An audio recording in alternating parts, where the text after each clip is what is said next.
यहाँ से class start कर रहा हूँ। पहला पढ़ो, can two similarly charge body attract each other.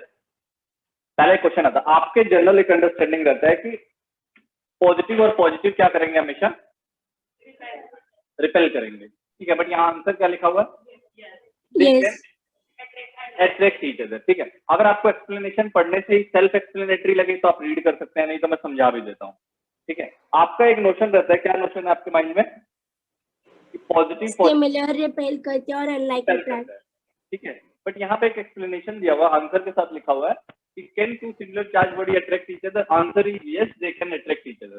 But एक कंडीशन में, क्या लिखा हुआ पढ़ो,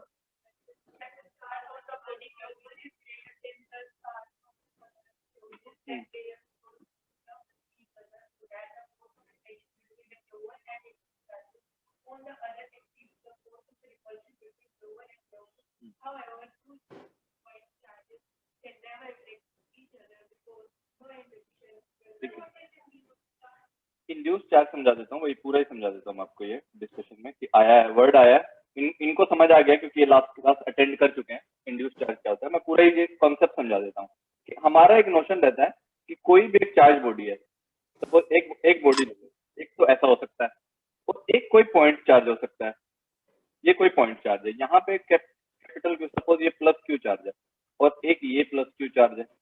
नीचे डिफरेंस क्या है, ये वाला तो है पॉइंट और वो क्या है, वो ऊपर वाला क्या है, डिस्ट्रीब्यूशन। हाँ सुनना है, इसको समझना है, इसको लिखने का ऐसा कोई आंसर नहीं, तो कई बार स्कूल में पूछ लिया जाता है, आंसर यस और नो में करना होता है। तो आपका एक नोशन है, क्या नोशन है कि पॉजिटिव पॉजिटिव को रिपेल करेगा। Thank you. यहाँ पे आपका एक नोशन है कि पॉजिटिव पॉजिटिव को रिपेल करेगा। अगर इस तरीके से हो सिचुएशन कि दूसरा बॉडी भी ऐसा है और उसके ऊपर सपोज ये Q1 चार्ज है तो उसके ऊपर प्लस Q2 चार्ज है। अब मैं ऐसा बोल रहा हूँ ये वाला जो है प्लस Q2 है, दिखाई दे रहा है कि नहीं दिखाई दे रहा है, या मैं ऐसा कर सकता हूँ, इसका कंप्लीट ऐसा कर दो, चलिए ठीक है, कोई नहीं, बाद में कर लेंगे। कुछ ज्यादा लाइटिंग आ रही है क्या? अच्छा इसमें बताना है, इस पे दिखाई देगा। चलो ऐसा कर लेते हैं, लाइट 2 फीट कंप्लीट। हाँ यहाँ समझा, देखो अगर एक चार्ज ऐसा है, दूसरा चार्ज बॉडी ऐसा है और दूसरे में जो है पॉइंट चार्जेस है, दूसरे का जो नेचर है वो पॉइंट चार्ज का नेचर है। इसके बीच यहाँ पे जो चार्ज डिस्ट्रीब्यूटेड हो सकता है, एक बॉडी ऐसी है दूसरी बॉडी ऐसी है, चार्ज का नेचर डिस्ट्रीब्यूटेड नेचर है चार्ज का। इसमें क्या समझना है हमें, आपने बोला कि सर अगर दोनों के ऊपर पॉजिटिव चार्ज हुआ, इसके ऊपर तो बहुत ज्यादा चार्ज है और इसके ऊपर बहुत कम चार्ज है, क्योंकि एक्सप्लेनेशन में ये लिखा हुआ था कि अगर इसका जो चार्ज है Q1 जो है it is very very greater than Q2, जो सेकेंड चार्ज है हमारा उससे बहुत ज्यादा हुआ, तो क्या मिलेगा हमको, वो कहेगा कि ये जो चार्ज है ना इसके अंदर तो नेगेटिव इलेक्ट्रॉन तो होंगे ही, क्योंकि ऐसा तो है नहीं एटम नहीं है उसके अंदर, इसके अंदर कुछ नेगेटिव इलेक्ट्रॉन ऑलरेडी प्रेजेंट है। ये जो दूसरा नेचर का हमारा चार्ज है इसके अंदर यहाँ पे नेगेटिव इलेक्ट्रॉन्स हैं, एटम के अंदर प्रोटॉन्स हैं इलेक्ट्रॉन्स हैं और ये फ्री इलेक्ट्रॉन्स तो होंगे। ये क्या करेगा चार्ज, ये पॉजिटिव चार्ज इनको तो अट्रैक्ट कर लेगा इधर और इस पॉजिटिव को रिपेल कर देगा दूसरी साइड रिपेल कर देगा। तो जैसे ही वो दूसरी साइड जाएंगे तो अब आपके पास फोर्स देखो किस नेचर का आएगा, ये बोलेगा कि एक फोर्स तो ये जो है इसको अट्रैक्ट करने की कोशिश करेगा, कौन से चार्ज को, नेगेटिव, और इसको रिपेल करने की कोशिश करेगा, तो ये होगा F1 और ये होगा F2। और डिस्टेंस किसका पास है, नेगेटिव वाले का, जिसका डिस्टेंस कम उसका फोर्स क्या होगा ज्यादा, तो यही कर रहा है Q1 Q2 by R square, तो उसका F1 का मैग्नीट्यूड ऑब्वियसली क्या होने वाला है, ज्यादा होने वाला है F2 के मैग्नीट्यूड से। और ये कब होगा फिनोमेना, जब Q1 is very very greater than Q2. क्योंकि इस केस में क्या होगा, जो आप ये भी बोल सकते थे सर Q2 वाला भी तो उस पर फोर्स लगाएगा, वो भी तो थोड़ा सा चेंज होगा। बट अगर Q1 का मैग्नीट्यूड जो है इस केस में, यहाँ देख लो, आप ये बोल सकते थे कि सर ये जो Q2 वाला जो चार्ज था, ये भी तो इसके ऊपर फोर्स लगा था, ये भी थोड़ा सा डिस्ट्रीब्यूट होता, इसके ऊपर भी नेगेटिव चार्ज इंड्यूस हो सकता था, वैसा भी आ सकता है ना केस। तो हम ये बोल रहे हैं कि अगर ये बहुत ज्यादा और ये बहुत कम है, तो इसका इन्फ्लुएंस इसके ऊपर ज्यादा होने वाला है, क्योंकि यहाँ से पॉजिटिव चार्ज से रिपल्शन ज्यादा मिलेगा, तो इसके पॉजिटिव चार्ज को थोड़ा सा पीछे कर लेगा और इसके इलेक्ट्रॉन पे फोर्स किस साइड लगाएगा, आगे की साइड। तो ये और आगे यहाँ पे और यहाँ पे पीछे चार्ज आ गया। इसको आप क्या, इस चीज में क्या होगा, दो चार्ज बॉडी है तो दोनों में अट्रैक्शन की पॉसिबिलिटी हो सकती है, क्योंकि यहाँ पे F1 डिस्टेंस कम होने की वजह से forces F1 can be greater than F2 से ज्यादा हो सकती है, तो ये उसको उधर की तरफ अट्रैक्ट कर सकता है। आप ये लिख लीजिए वहां पे कि can two charge body, point charge नहीं, can two charge body attract each other, can two charge body attract each other, the answer is yes.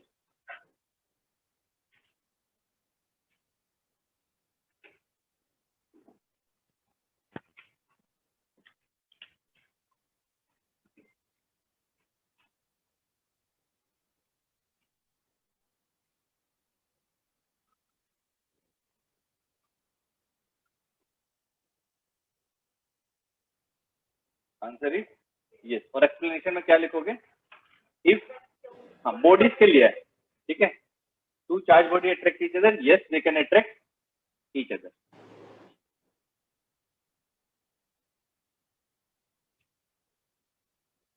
Yes, they can attract each other given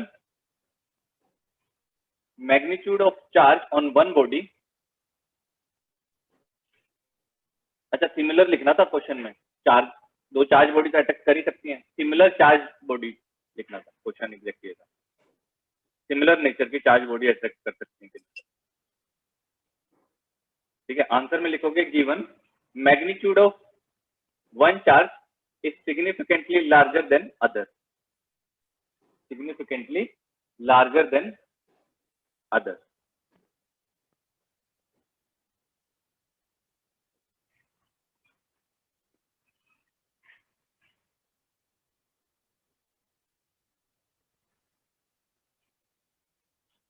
ठीक है, then ये एक diagram बना लो, then induce charge, ये भी लिख सकते हो, देन इंड्यूस चार्जेस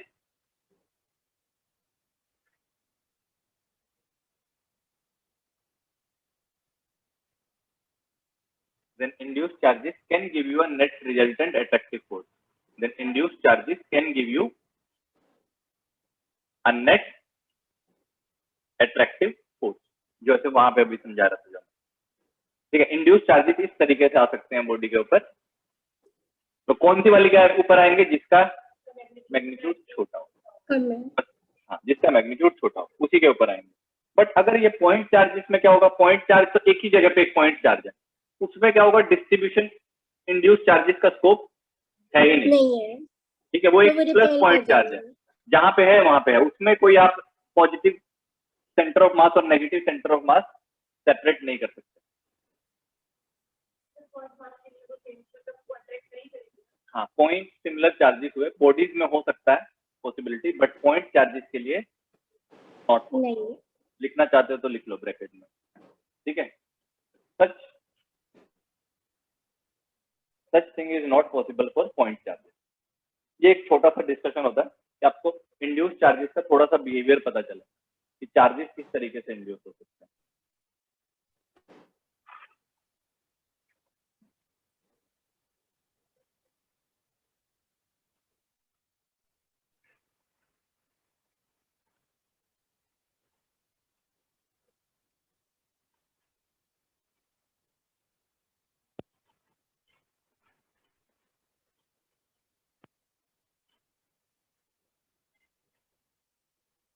ठीक है, तो इनके केसेस में ये ऐसा नहीं होने वाला, कुछ इन केसेस में नहीं होगा।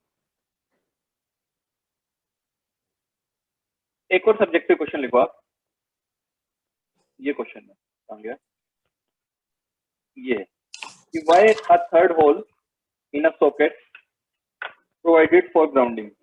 तीन आपने देखा ना, यहाँ पे देखा होगा आपने, सॉकेट देखा होगा तो इंडक्शन के लिए। हाँ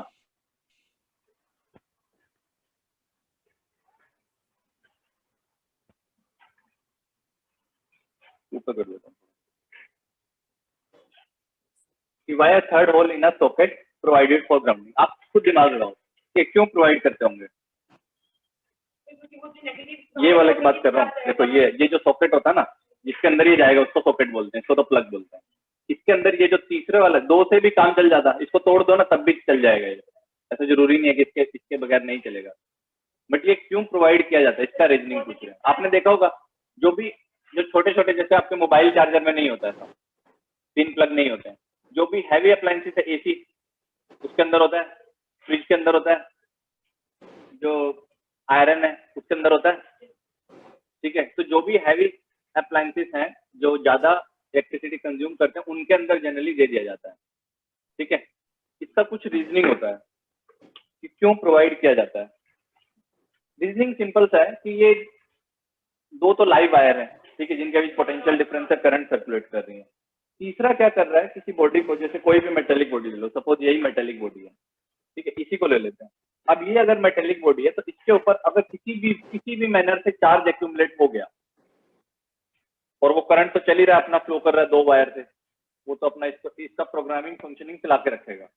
बट अगर इसके ऊपर चार्ज एक्यूमुलेट हुआ और किसी ने इसको टच कर दिया, तो वो चार्ज उसके थ्रू पास हो जाएगा, उसको एकदम से शॉक लग सकता है। कब ये, अगर इसका पहले मेटेलिक होना, कंडक्टिंग होना जरूरी है, क्योंकि चार्ज कहाँ पे एक्यूमुलेट होगा, एक कंडक्टिंग बॉडी पे, सरफेस पे। ठीक है। अब इसको क्या करेंगे, इसको बस जस्ट आपने टच करके ना ग्राउंड से टच करवा दिया, इसको अगर आपने एक वायर से टच करवा के ग्राउंड से टच करवा दिया, तो जो भी चार्ज एक्यूमुलेट होने की कोशिश करेगा तभी के तभी कहाँ ट्रांसफर होता रहेगा, ग्राउंड को। अगर पॉजिटिव एक्यूमुलेट हुआ तो वो ग्राउंड से क्या ले लेगा, नेगेटिव चार्ज, इलेक्ट्रॉन वापस ले नेगेटिव। लेगा। और अगर नेगेटिव यहाँ एक्यूमुलेट हुआ तो वापस कहाँ पे चले जाएंगे, अर्थ में। तो मैं इसको समझा देता हूँ यहाँ पर। आंसर तो ये दिया हुआ है, क्या लिखा हुआ है, ऑल इलेक्ट्रिक अप्लायंसेस में and with some charge due to faulty connection. कुछ अगर फॉल्टी कनेक्शन हुआ, कहीं पे वायर जो है टच कर गया मेटेलिक पार्ट को, तो चार्ज एक्यूमुलेट बॉडी के ऊपर हो जाएगा और वहीं से आपको करंट लगता है। कई बार बोल देते ना, इस पेन में करंट आ गया, क्या हो गया, कोई लाइव वायर उसको टच कर गया, उसके मेटेलिक पार्ट को। अब आप टच करोगे कभी भी, अगर ग्राउंडेड रहेगा ना, तो अगर जितना भी चार्ज एक्यूमुलेट होने की कोशिश करेगा तभी के तभी वो क्या करता रहेगा, ट्रांसफर होने की, किसको ट्रांसफर हो जाएगा, ग्राउंड को। समझ आ रहा है? मैं आराम से यहाँ पे समझा देता हूँ एक बार इसको, ताकि आपको ये डिटेल में रहे। क्वेश्चन तो लिख लिया ना आप लोगों ने। देखो क्या होता है, आपके पास तीन प्लग है, इसका साइड व्यू बना देता हूँ।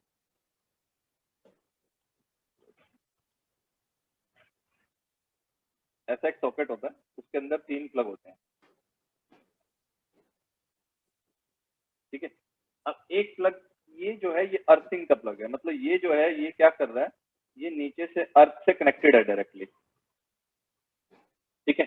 अब आप क्या कर रहे हो, अगर कोई भी ये जो अप्लायंस लेके आ रहे हो जिसके अंदर तीन कनेक्शन है इस तरीके से, तो आपने उसके अंदर तीन प्लग डाल दिए, ये तो अपना करंट चला रहे हैं, सर्किट मेंटेन कर रहे हैं। अगर पॉजिटिव इधर से आया और इधर से नेगेटिव पे चला गया, तो अपना करंट का डायरेक्शन मेंटेन कर रहे हैं ये दोनों, ठीक है। इधर से तो चल रहा है, बट अगर आप उसके ऊपर इसको क्या कर दिया, उस बॉडी से, सपोज ये फैन है, उसको बस डायरेक्टली अंदर से कहीं से कनेक्ट कर दिया, जो भी बॉडी होगा जिससे ये वायर आ रहा था, ठीक है, उसको कनेक्ट कर दिया, तो अगर कुछ भी चार्ज एक्यूमुलेट होगा तो ये इसके थ्रू ट्रांसफर होकर के कहाँ चला जाएगा, ग्राउंड। बस अर्थिंग के लिए, ठीक है। अर्थिंग प्रोवाइड करने से क्या होगा, कभी भी अप्लायंसेस से इलेक्ट्रिक शॉक लगने की पॉसिबिलिटी खत्म हो जाती है। इतना सा काम होता है इसका, ठीक है। आप आंसर लिख लीजिए बस उसी के नीचे, एक्सप्लेन करने के लिए आप बना सकते हैं, बनाना है तो, कोई ऐसा जरूरी नहीं है। आंसर लिख लीजिए बस। Due to faulty connection charge may get accumulated on appliances. Charge may get accumulated on the appliances. Due to faulty connections, charge may get accumulated on the appliances.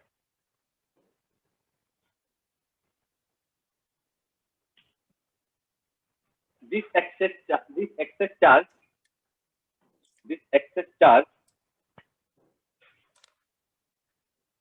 gets removed by providing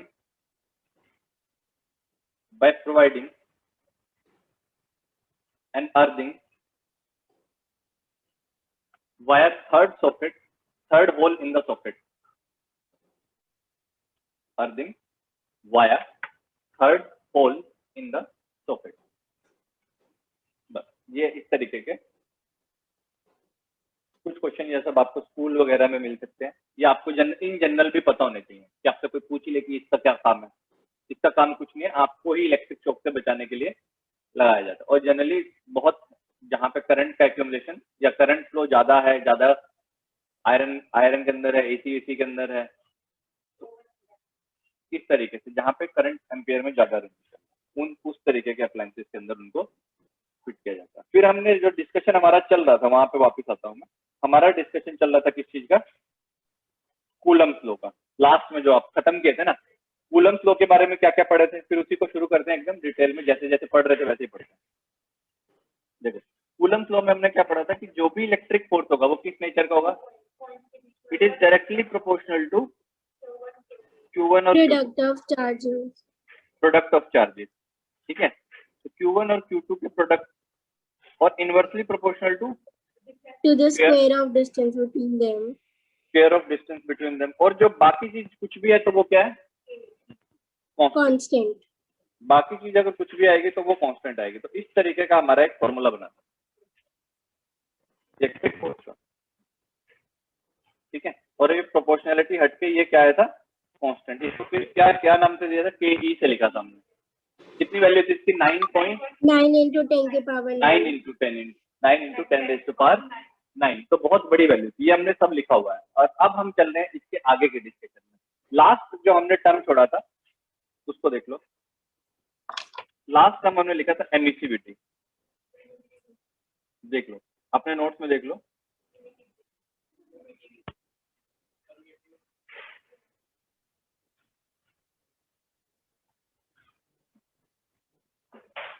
sorry, emissivity कह रहा हूँ मैं भी, क्या permittivity बोलूंगा। तो क्या हो रहा है?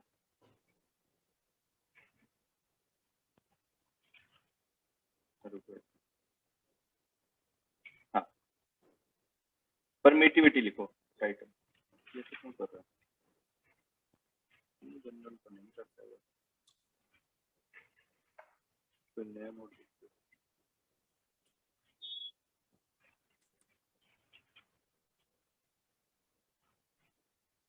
हाँ, यहाँ देखो, जहाँ से चलता है परमिटिविटी लिखो टाइटल।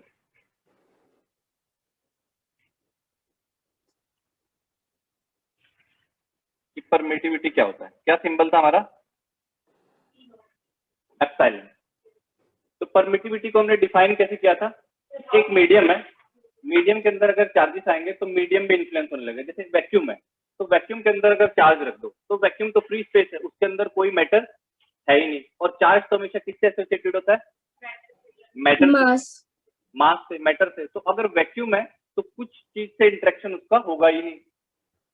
तो परमिटिविटी क्या है? जो भी परमिटिविटी अभी जो है इलेक्ट्रिक फील्ड को पास होने देने की एक एबिलिटी को परमिटिविटी क्या, किस चीज को बोल रहे हैं? How easily a medium allows electric field to pass through it. उसको परमिट करने दे रहा है, किस तरीके से इलेक्ट्रिकल इन्फ्लुएंसेस को ट्रांसफर होने दे रहा है। तो वो उस लेवल पे सबसे मैक्सिमम है।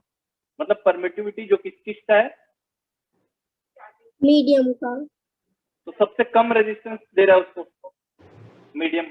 अगर जैसे ही आप वाटर को रख दो या कोई और मीडियम रख दो, डाइलेक्ट्रिक बोलते हैं, किसी और मीडियम को लेके आ रहे हैं, मतलब कोई डाइलेक्ट्रिक रख दिया आपने, कुछ भी एक मीडियम ऐड कर दिया तो मतलब आप डाइलेक्ट्रिक ऐड कर रहे हैं। वर्ड क्या होता है उसके लिए? डाइलेक्ट्रिक। मीडियम के लिए डाइलेक्ट्रिक वर्ड यूज होता है। तो जैसे ही आप वो ऐड कर रहे हैं उसके अंदर, उन केसेस में क्या होगा? मीडियम पोलराइज होने लगेगा। पोलराइज का मतलब समझते हो क्या होता है? चार्जेस आ जाएंगे, पॉजिटिव चार्ज सेंटर और नेगेटिव चार्ज सेंटर सेपरेट होने लगेंगे। तो मीडियम में कितने सारे चार्जेस आ जाएंगे? जितने सारे उसके एटम्स होंगे। ठीक है, तो ये क्या काम करता है? परमिटिविटी, डेफिनेशन लिखो इसकी अगर नहीं लिखी है तो। परमिटिविटी मीडियम के लिए डिफाइन होती है और फ्री स्पेस के लिए उसको एप्सिलॉन नोट से लिख देते हैं। डेफिनेशन लिखो, permittivity of a medium,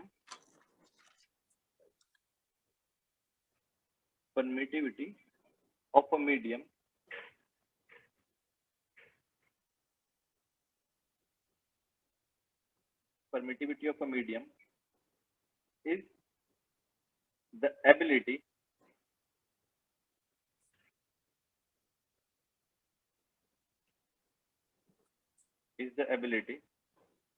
which governs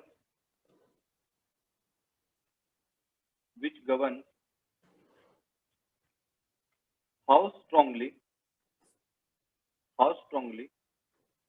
the medium is influenced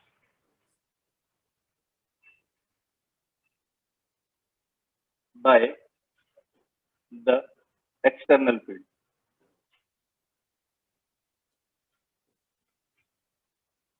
external field से किस तरीके से वो लिख लीजिए, इसकी डेफिनेशन ये है, proper definition.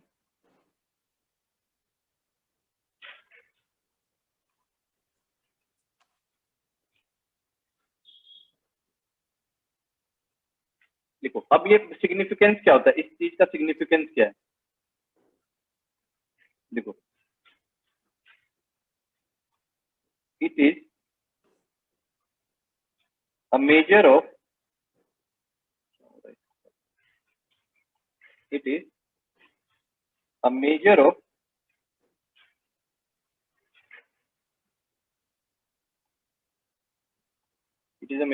the extent of polarization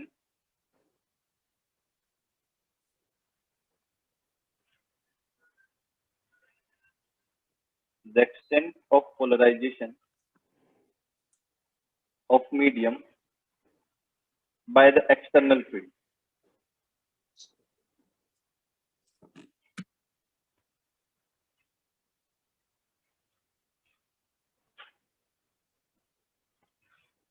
external field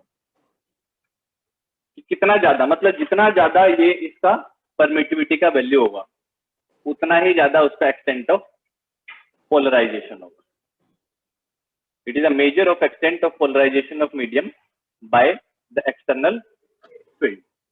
और पोलराइजेशन अब समझ आता है, पोलराइजेशन क्या होता है, एक मॉलिक्यूल पोलर मॉलिक्यूल तो सुना होगा, एक पॉजिटिव चार्ज होता है और एक नेगेटिव चार्ज होता है, उसको डाइपोल भी बोल देते हैं बाद में। एक पॉजिटिव चार्ज सेंटर है, नेगेटिव चार्ज सेंटर है, इक्वल एंड अपोजिट हो तो डाइपोल बोल देते हैं, इक्वल एंड अपोजिट नहीं हो तो उसको पोलर मॉलिक्यूल बोलते हैं।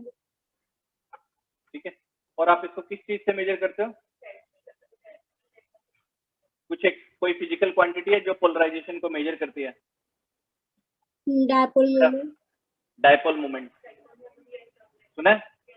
तो अब ये जो है एक्सटेंट ऑफ पोलराइजेशन का मतलब है कि वो डाइपोल मोमेंट का वैल्यू, अगर उसको क्वांटिफिकेशन नंबर के टर्म में समझोगे तो डाइपोल मोमेंट से समझना पड़ेगा उस चीज को। ठीक है, लिखिए अब एक वर्ड लिखिए, एप्सिलॉन नोट किस चीज के लिए डिनोट करते थे हम, वैक्यूम के लिए। हाँ, एप्सिलॉन नोट लिख लो यहाँ पे, एप्सिलॉन अगर लिखा हुआ है तो ठीक है। एप्सिलॉन नोट होता है परमिटिविटी ऑफ फ्री स्पेस। क्योंकि मुझे अगला जो डिस्कशन है, मैं उस फोर्स को जो आपने अभी निकाली है ना, मैं उसको मीडियम के अंदर निकालना चाह रहा हूँ, तो उस वजह से मैं ये सारे टर्म डिफाइन कर रहा हूँ। परमिटिविटी ऑफ फ्री स्पेस, आप एक फ्री स्पेस का परमिटिविटी निकाल रहे हैं। ठीक है, फ्री स्पेस या फिर इसको एयर बोल सकते हो या फिर इसको वैक्यूम बोल सकते हो। ठीक है, वो आपकी चॉइस है उसको क्या बोलना है, permittivity of free space, vacuum और एयर। अब एक वर्ड आता है, सुनना ध्यान से, ये बहुत इंपॉर्टेंट है, ये जो टर्म समझा रहा हूँ इसको बोल रहे हैं डाइलेक्ट्रिक कांस्टेंट। क्या नाम है, डाइलेक्ट्रिक कांस्टेंट। सुना हो कभी आपने ये वर्ड, कहाँ पे सुना है? केमिस्ट्री में कहाँ पे,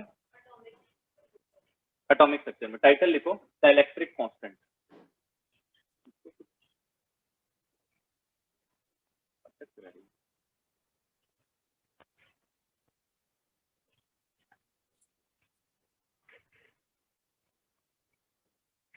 डाइलेक्ट्रिक कांस्टेंट की डेफिनेशन लिखो।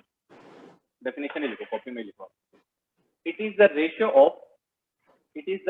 ऑफ डाइलेक्ट्रिक कांस्टेंट का डेफिनेशन है, it is the ratio of permittivity of a medium to permittivity of a free space. It is the ratio of permittivity of a medium to the permittivity of a free space.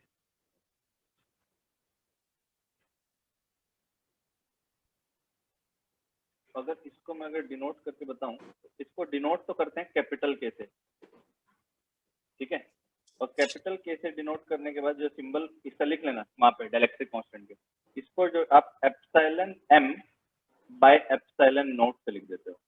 Ratio जो है इस चीज से आएगा epsilon m by epsilon not, ठीक है। ऊपर किसका, मीडियम का, जो एप्सिलॉन हमने लिखा है, m तो बस मीडियम के लिए लगा दिया गया है, ठीक है। ये क्या होगा आप ये बताओ, ये 1 से बड़ा होगा कि 1 से छोटा होगा, दिमाग लगा के बताओ बाय डेफिनेशन से। ऊपर जो परमिटिविटी का जो डेफिनेशन पढ़ा ना, उससे ये बताओ कि ये वैल्यू 1 से बड़ी होगी या 1 से छोटी होगी। परमिटिविटी का डेफिनेशन पढ़ो और फिर थोड़ा सा दिमाग लगा के बताओ, बोलो।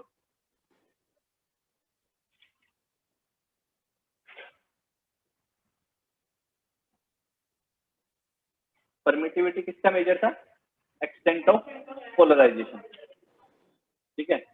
और उससे पहले क्या बोला था कि how strongly it is influenced by external magnetic field. तो मीडियम का जो परमिटिविटी है वो वैक्यूम से तो हमेशा ज्यादा ही होगा। मिनिमम कब हो सकता है, जब मीडियम हो ही नहीं। मीडियम होगा तो इन्फ्लुएंस होना शुरू हो जाएगा। तो मीडियम का मतलब epsilon m is always greater than epsilon not. तो k का value is always greater than 1। Minimum कितना हो सकता है, मिनिमम मतलब जब मिनिमम 1 होगा, जब एप्सिलॉन ऊपर भी क्या जाए एप्सिलॉन नॉट और नीचे भी क्या जाए एप्सिलॉन नॉट।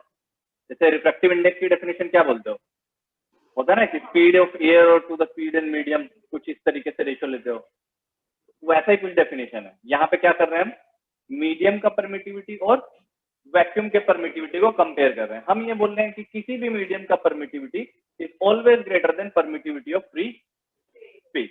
तो डाइलेक्ट्रिक कांस्टेंट जो एक ये वर्ड है डाइलेक्ट्रिक कांस्टेंट, तो इससे ये रेशियो हमेशा क्या आएगी 1, ठीक है। लिखो एक लाइन लिख के लिखो, permittivity of a medium is always greater than permittivity of a free space.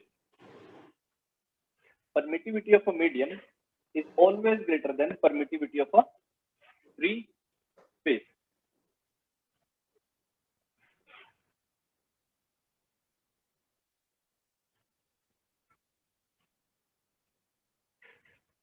It means k कितना आएगा, k is always greater than or equal to 1, ठीक है। तो k 1 किसके लिए आएगा, मिनिमम जब दोनों इक्वल हो, एप्सिलॉन नॉट किसके लिए, एयर के लिए। और k ग्रेटर देन 1 किसके लिए आएगा, कोई भी मीडियम के लिए, कोई भी मीडियम के लिए ग्रेटर देन 1 आएगा, ठीक है। आप ये लिख लीजिए साइड में, k is greater always greater than और इक्वल टू 1। अब व्हाट इज डाइलेक्ट्रिक, अब डाइलेक्ट्रिक कांस्टेंट तो वर्ड आया, अब आपको पहले पता होना चाहिए डाइलेक्ट्रिक क्या होता है। Dielectric is nothing but insulator को बोलते हैं। इंसुलेटर सुना है, क्या होता है, जिसके थ्रू जो कंडक्ट नहीं करता, जिसके थ्रू, हाँ, तो उसी चीज को क्या बोलते हैं, सेकेंड वर्ड है डाइलेक्ट्रिक, या फिर उसी के लिए non conductor, they are same thing, ठीक है। देखो dielectric is nothing but an insulator or a non-conducting medium. Dielectric is nothing but an insulator or a non-conducting medium. कुछ अलग नहीं है, बस एक वर्ड डाइलेक्ट्रिक कांस्टेंट एक डेफिनेशन दी थी के की। तो वो जो डाइलेक्ट्रिक है, जैसे आपको बोलते हैं डाइलेक्ट्रिक स्लैब, तो डाइलेक्ट्रिक स्लैब का मतलब है एक नॉन कंडक्टिंग स्लैब रख दिया या एक इंसुलेटिंग स्लैब है। वाटर क्या होता है, कंडक्टर या नॉन कंडक्टर? कंडक्टर, कंडक्टर होता है। Pure water? Non conductor, pure water non conductor. Pure water. तो अगर जब भी बोलेगा कि मीडियम रख दिया प्योर वाटर, तो एक डाइलेक्ट्रिक है वाटर, ठीक है। Water yes is a, sir, water में अगर डाइलेक्ट्रिक, आयंस नहीं होंगे तो आपको कंडक्ट नहीं करेगा। इलेक्ट्रिसिटी पास करवाना बहुत ही डिफिकल्ट है। ये तो आपने मुश्किल। 10th में ही पढ़ा है कि जो Yes, प्योर sir. वाटर है इट इज अ डाइलेक्ट्रिक। लिख लो एग्जांपल में, pure water is an example of dielectric medium. Pure water is an example of dielectric medium.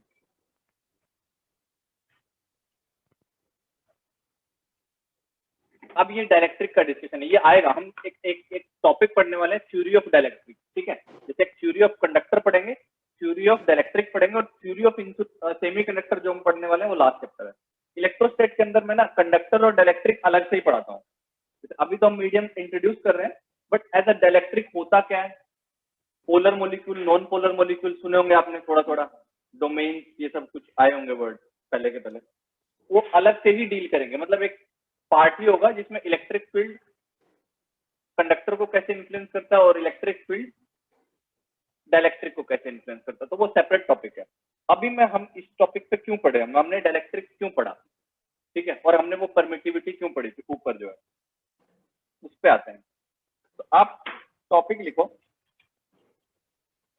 Coulomb's law in a medium. What is coulomb force in a medium, या फिर Coulomb's law in a medium. आप कुछ भी एक title लिखकर start करिए इसको।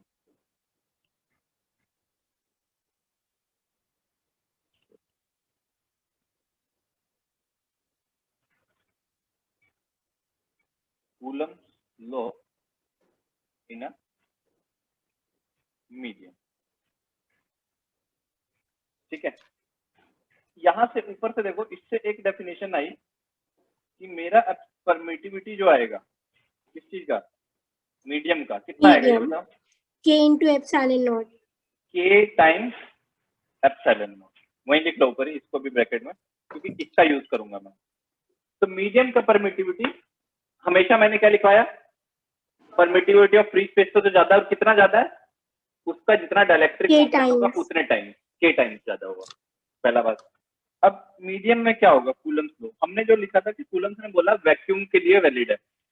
अब अगर इलेक्ट्रिक फोर्स अभी लिखूं मैं, दो पॉइंट चार्ज है, वही पॉइंट चार्ज बना लो 1 और 2, ये होगा Q1 और ये होगा Q2. अब इसके बीच में मैं क्या कर रहा हूँ, एक मीडियम इंट्रोड्यूस कर रहा हूँ, ठीक है। मीडियम इंट्रोड्यूस करने का मतलब है कि मैं यहाँ पे कोई इस तरीके का कुछ भी मीडियम इनके बीच आ गया। आप इसको कुछ डॉटेड लाइन से दिखा सकते हो किसी भी वे में। यहाँ पे कोई मीडियम है, आप मीडियम एक दिखा लो कुछ यहाँ, there is some medium in between, जिसका डाइलेक्ट्रिक कांस्टेंट कितना है K, क्योंकि ये भी गिवन होगा, क्योंकि उसका परमिटिविटी एयर के कंपेयर में गिवन होना चाहिए मीडियम के लिए। मीडियम का प्रॉपर्टी है डाइलेक्ट्रिक कांस्टेंट, डाइलेक्ट्रिक बोल रहे हैं उस मीडियम को। अब मीडियम के अंदर कितने मॉलिक्यूल्स होंगे, Infinite. बहुत सारे मॉलिक्यूल हैं। तो अब जैसे ही उसके थ्रू ये चार्ज जो है, अगर ये सपोज पॉजिटिव चार्ज है और ये भी पॉजिटिव चार्ज है, इनका अपना तो फोर्स था, ये उसको क्या करता, रिपेल करता। वो हमें फोर्स पता है K Q1 Q2 by R square. जैसे ही आप इसको करोगे तो मीडियम भी पोलराइज होने लगेगा, मतलब एक पॉजिटिव चार्ज सेंटर एक नेगेटिव चार्ज सेंटर आ जाएगा। अगर वो न्यूट्रल भी हुआ ना, तो इसके क्या करेगा, पॉजिटिव चार्ज नेगेटिव को अट्रैक्ट करेगा और पॉजिटिव को थोड़ा सा रिपेल करेगा। तो सारे मीडियम में क्या हो जाएंगे, Repel करेगा. पोलर मॉलिक्यूल्स आ जाएंगे इस तरीके के, ठीक है। अब ये पॉजिटिव इधर भी आ सकता है, वो नेचर के ऊपर है। जो ये पॉजिटिव लिख रहा हूँ ना मैं यहाँ, ये पॉजिटिव, अगर नेगेटिव हुआ तो पॉजिटिव को अपनी तरफ खींचेगा, नेगेटिव को। अगर यहाँ पॉजिटिव है तो यहाँ क्या आना चाहिए अभी, नेगेटिव, और इधर पॉजिटिव। तो ऐसे पूरा जो ये मीडियम है ना, सारा का सारा पोलराइज हो जाएगा। और पोलराइज हो जाएगा तो अब इसके ऊपर फोर्स कितने चार्जेस लगाएंगे, अब ये पॉजिटिव चार्ज इसके ऊपर फोर्स लगा रहा था, वो हमें पता है, किधर लगा रहा था वो भी पता है, किस साइड, इस साइड। इन सब का इन्फ्लुएंस तो नहीं पता। अब इसका तो नहीं निकाल सकते कि सर ये नेगेटिव चार्ज, ना तो पता है और ना ही इसका इन्फ्लुएंस पता है, ना ही इस वाले का पता है। तो ऐसे सारे इन्फिनाइट और उनकी डायरेक्शन भी क्या होंगे, अलग अलग होंगी, क्योंकि वो तो along the line joining the two charges. तो इस पूरे का कॉम्प्रिहेंसिव इफेक्ट इसके ऊपर आ जाता है, उसका फॉर्मूला है, मतलब वो कैसे आया वो नहीं है हमारे पास, बट इफेक्ट फाइनली कितना आया वो है। इसके ऊपर net force due to one medium, वो सारी मिला के इसके ऊपर हमारे पास है, आंसर है, ठीक है। बट 1 की वजह से 2 पे फोर्स चेंज होगी, 1 की वजह से 2 के ऊपर फोर्स चेंज नहीं होगी। मीडियम की मिला करके टोटल, देखो ये बहुत एक ना ये बहुत क्रिटिकल पॉइंट है जो समझने में बच्चों को काफी बार एब्जॉर्व करने में दिक्कत होती है। अगर मैं बोलूं 1 की वजह से 2 पे फोर्स चेंज होगी, कभी वो कभी चेंज नहीं होती, मीडियम हो या नॉट मीडियम नहीं हो। मीडियम आने से क्या होता है, 2 के ऊपर नेट फोर्स चेंज होता है। कितना फोर्स चेंज होता है, नेट फोर्स, ठीक है।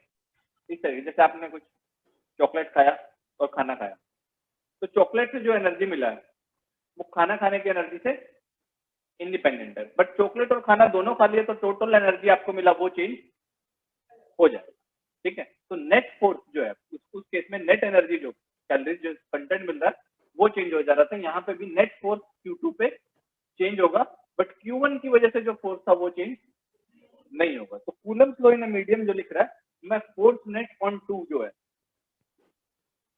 यहाँ पे कूलम्स लॉ इन मीडियम में क्या हो रहा है, सबसे पहले तो लिखो medium will get polarized, medium will get polarized and, ये डायग्राम बना के लिखना, डायग्राम भी बनाना है, ठीक है। Medium will get polarized and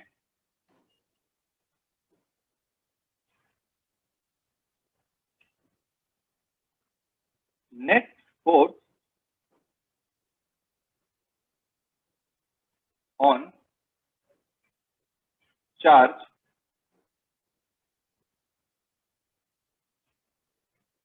will become, तो F E net लिख रहा हूं मैं यहाँ पे, F E net will become, आप खुद ही देखो यहाँ पे क्या आ जाएगा, 1/4 पाई एप्सिलॉन नॉट आएगा कि एप्सिलॉन M आएगा, M एप्सिलॉन M, और Q1 into Q2 Q2 by R square. By R square, जो भी उसका मीडियम का। बट ये मैं अभी भी नेट लिख रहा हूँ, ये ध्यान रखना। ये जो फोर्स है सीला नेट फोर्स, इसको अगर मैं एप्सिलॉन M की वैल्यू पुट कर दूं तो कितना आ जाएगा ये बताओ, 9 1/4 pi K times epsilon naught, ऐसा लिख सकता हूँ, K times yes sir, epsilon naught और into Q1 Q2 Q2 by by R square. R square.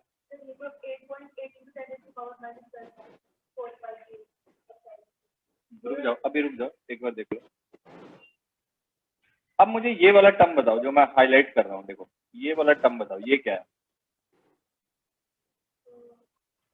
F force between Q1 and Q2. Force between 1 and 2, ठीक है। फोर्स बिटवीन 1 एंड 2 था ये, जो पहले सिर्फ विदाउट मीडियम कितना फोर्स लगता था, मीडियम का तो कोई इफेक्ट था नहीं, तो जो फोर्स बिटवीन 1 एंड 2 था वो तो सिर्फ F ही था, जो हमको पता था K Q1 Q2 by R square, और K क्या था 1/4 पाई एप्सिलॉन नॉट, वो टर्म तो है ही।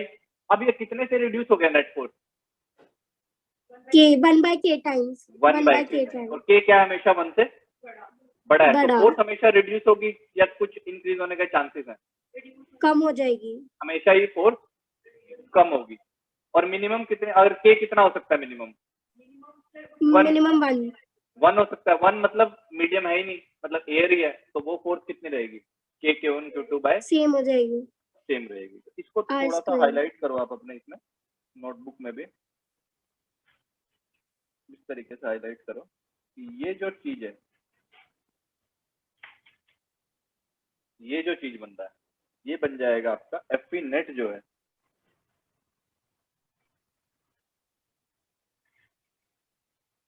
वो कितना आएगा, F E by F by K.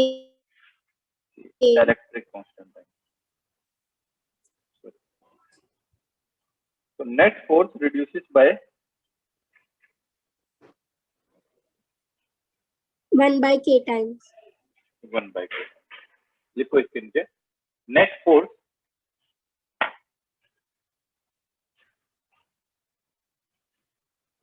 F net हो गया ये, मतलब मीडियम का इन्फ्लुएंस काउंट करने के बाद है ये F net.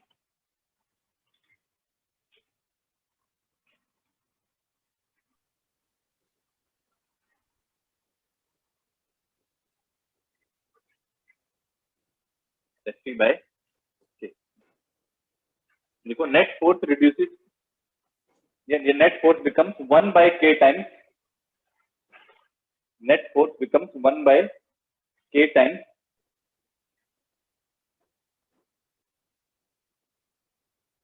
of force between 1 and 2, of force between 1 and 2। 1 and 2 का जो फोर्स था नेट फोर्स उसका क्या हो गया, 1 by K 1 times. और 2 का फोर्स चेंज हुआ क्या? No, sir.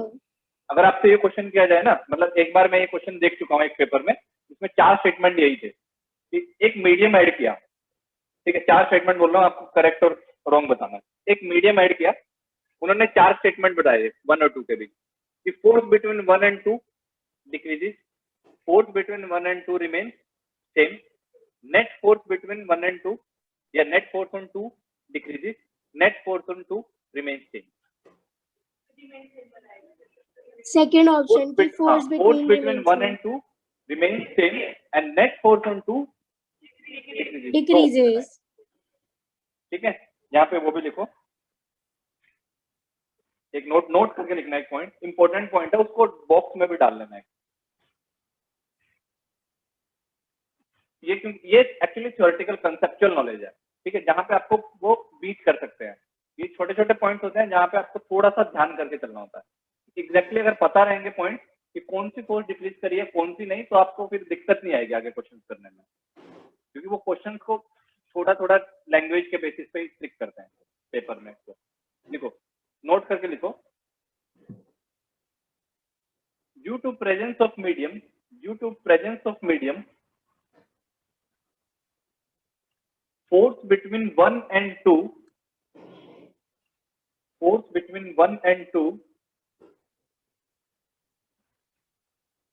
will not get affected. Force between 1 and 2 will not get affected.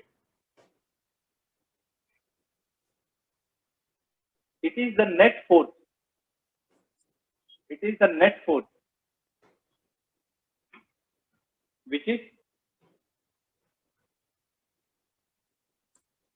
1 by k times, it is the net force which is 1 by k times of force between 1 and 2. It is the net force which is 1 by k times of force between 1 and 2. मतलब वो net है जो 1 by k हुआ है। ये जो चीज था ना, ये ऊपर जो है न्यूमरेटर क्या था, फोर्स बिटवीन 1 and 2, वो चेंज नहीं होता है, ठीक है।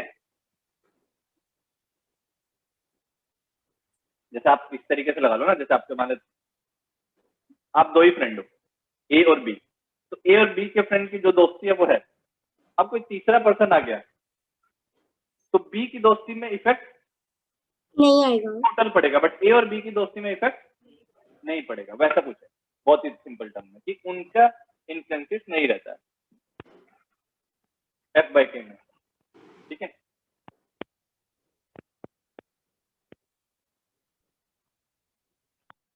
यहाँ पे लिखो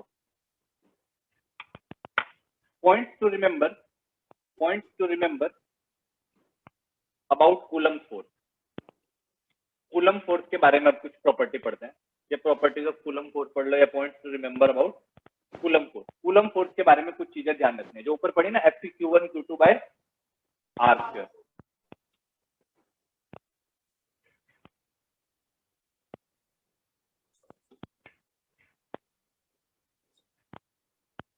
लिखो, पहला लिखो only applicable for point charges, ये हमने बता चुके हैं।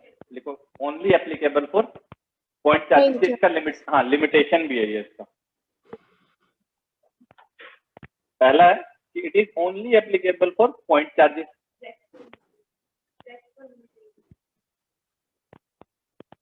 सेकंड लिखो, सेकंड लिखवा रहा हूँ, थोड़ा ब्रॉड करके लिखवा रहा हूँ डेफिनेशन को। जो रेस्ट वाला जो है ना, एनसीईआरटी में लिखा हुआ कि रेस्ट होना चाहिए दोनों चार्जेस, एक भी रेस्ट पे हो तो भी चलेगा, ठीक है। It is applicable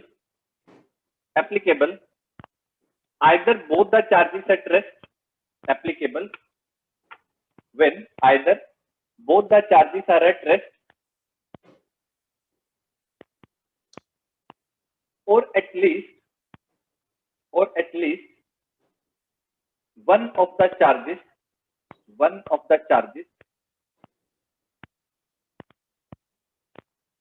must be at rest।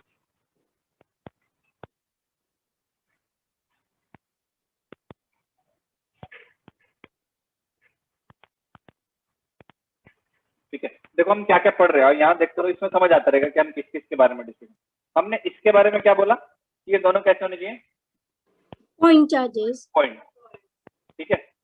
दूसरा क्या बोला, ये दोनों किस पे होने चाहिए, रेस्ट पे, या फिर एक तो पक्का रेस्ट पे ही हो। ये जो एक तो पक्का बोला ना अभी, ये आपको मैग्नेटिज्म में समझाना पड़ेगा, क्योंकि अगर एक मूव कर रहा है उसकी वजह से क्या आता है, मैग्नेटिक फील्ड।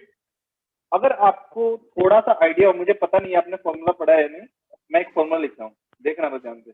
आपने ऐसा कोई फॉर्मूला पढ़ा है 10th में, फोर्स, मैग्नेटिक फोर्स जो होता है क्यू वी बी होता है, yes sir, yes sin sir, theta, ऐसा कुछ 10th में आया हो कभी? Yes sir. नहीं आया, क्योंकि अगर वो फॉर्मूला आया है तो मैं जो अभी लिखा है ना, ये रीजनिंग समझा सकता हूँ। आया कभी? करा हुआ आया है। है? एक बोल रहा है क्या आया है, आपका कहाँ पे आया था? 10th की बात कर रहा हूँ, अभी नहीं। 10th तो सबने पढ़ी है, 10th में आया था। 10th में आया था, श्रेया भी बोल रही है कि 10th में आया था, ठीक है। तो कुछ लोगों को अभी नहीं है, बट ये 12th में तो आएगा, ऐसा नहीं है कि जो 10th में आया तो चला गया। अभी क्या है, मैं आपको समझा देता हूँ। जो मैग्नेटिक फोर्स होती है ना, वो क्यू वी बी होती है। बी तो चलो वो है मैग्नेटिक, ये वेलोसिटी डिपेंडेंट होती है। अगर चार्जिस रेस्ट पे हुआ तो दूसरी की वजह से मैग्नेटिक फील्ड तो आएगा। मान लो एक चार्ज है, एक चार्ज तो मूव कर रहा है, और एक चार्ज किस पे है, रेस्ट पे। तो जो मूव करेगा वो क्या, करंट प्रोड्यूस कर रहा है, और करंट की वजह से क्या आएगा, मैग्नेटिक फील्ड। अगर ये मूव ही नहीं कर रहा है तो इसके ऊपर फोर्स लगेगी ही नहीं, क्योंकि उसके फोर्स के फॉर्मूला में इसका वेलोसिटी आ रहा है। तो अगर एक रेस्ट पे भी है तो भी ये फॉर्मूला, नेट फोर्स बस कूलम फोर्स रहेगी, मैग्नेटिक फोर्स नहीं आएगी, ठीक है। तो थोड़ा सा ब्रॉड वे में अगर कूलम लॉ को बोले, either both the charges must be at rest और either one of the charges can be at rest. दोनों मूव कर रहे होंगे तो कूलम फोर्स के अलावा, कूलम फोर्स तो रहेगी Q1 Q2 by r square, plus में एक मैग्नेटिक फोर्स भी आ जाएगी। तो इस वजह से नेट फोर्स को आप सिर्फ इलेक्ट्रिक फोर्स बोल के छोड़ नहीं सकते हैं, ठीक है। तो कूलम ने जो फॉर्मूला दिया उसका बात ठीक थी, बट अब तीसरा आते हैं, एक इसके अंदर आर भी हो सकता है। सर ये आर कितना हो सकता है, ये भी तो आ रहा है, इस पे कोई लिमिटेशन है, यानी कंडीशन पढ़ रहे हैं हम उसको समझने के लिए, ताकि इसी फॉर्मूला से रहे सारी की चीजें। आपने ये पढ़ लिया Q1 Q2 रेस्ट पे पॉइंट है। दूसरा अब आते हैं आर पे। सर इस आर पे भी कोई लिमिटेशन है क्या, मैक्सिमम कितना, कितना भी करते रहो, दूर लेके जाते रहो, मिनिमम कितना हो सकता है आर?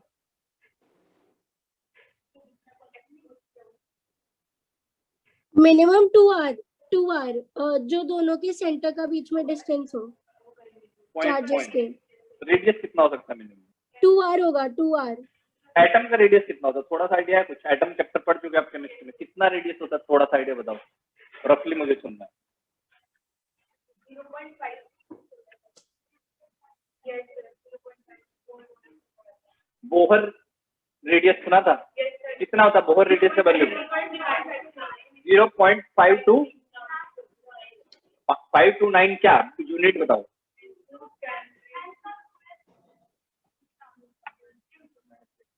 10⁻⁻⁶ नहीं था। सोचो सोचो सोचो, आप पढ़ चुके, मैं कुछ ऐसा नहीं बता रहा हूँ जो आप नहीं पढ़े। मैं जानना चाह रहा हूँ एटम बोहर रेडियस, चलो बता दो मुझे बोहर रेडियस कितना था, कि कौन से एटम के लिए था वो, हाइड्रोजन एटम के लिए। ठीक है, पहला तो आप पढ़ चुके हो। हाइड्रोजन एटम के लिए जो बोहर ने रेडियस बताया था वो बताया था 0.529 एंगस्ट्रॉम। मतलब अगर मैं इसको लिखूं अगर ये, तो ये अराउंड 10⁻⁻11 ऑर्डर का है। अगर 529 करके लिखूं इसको, मतलब अगर मैं ऐसा लिखूं 529, इट शुड बी 10⁻11 मीटर।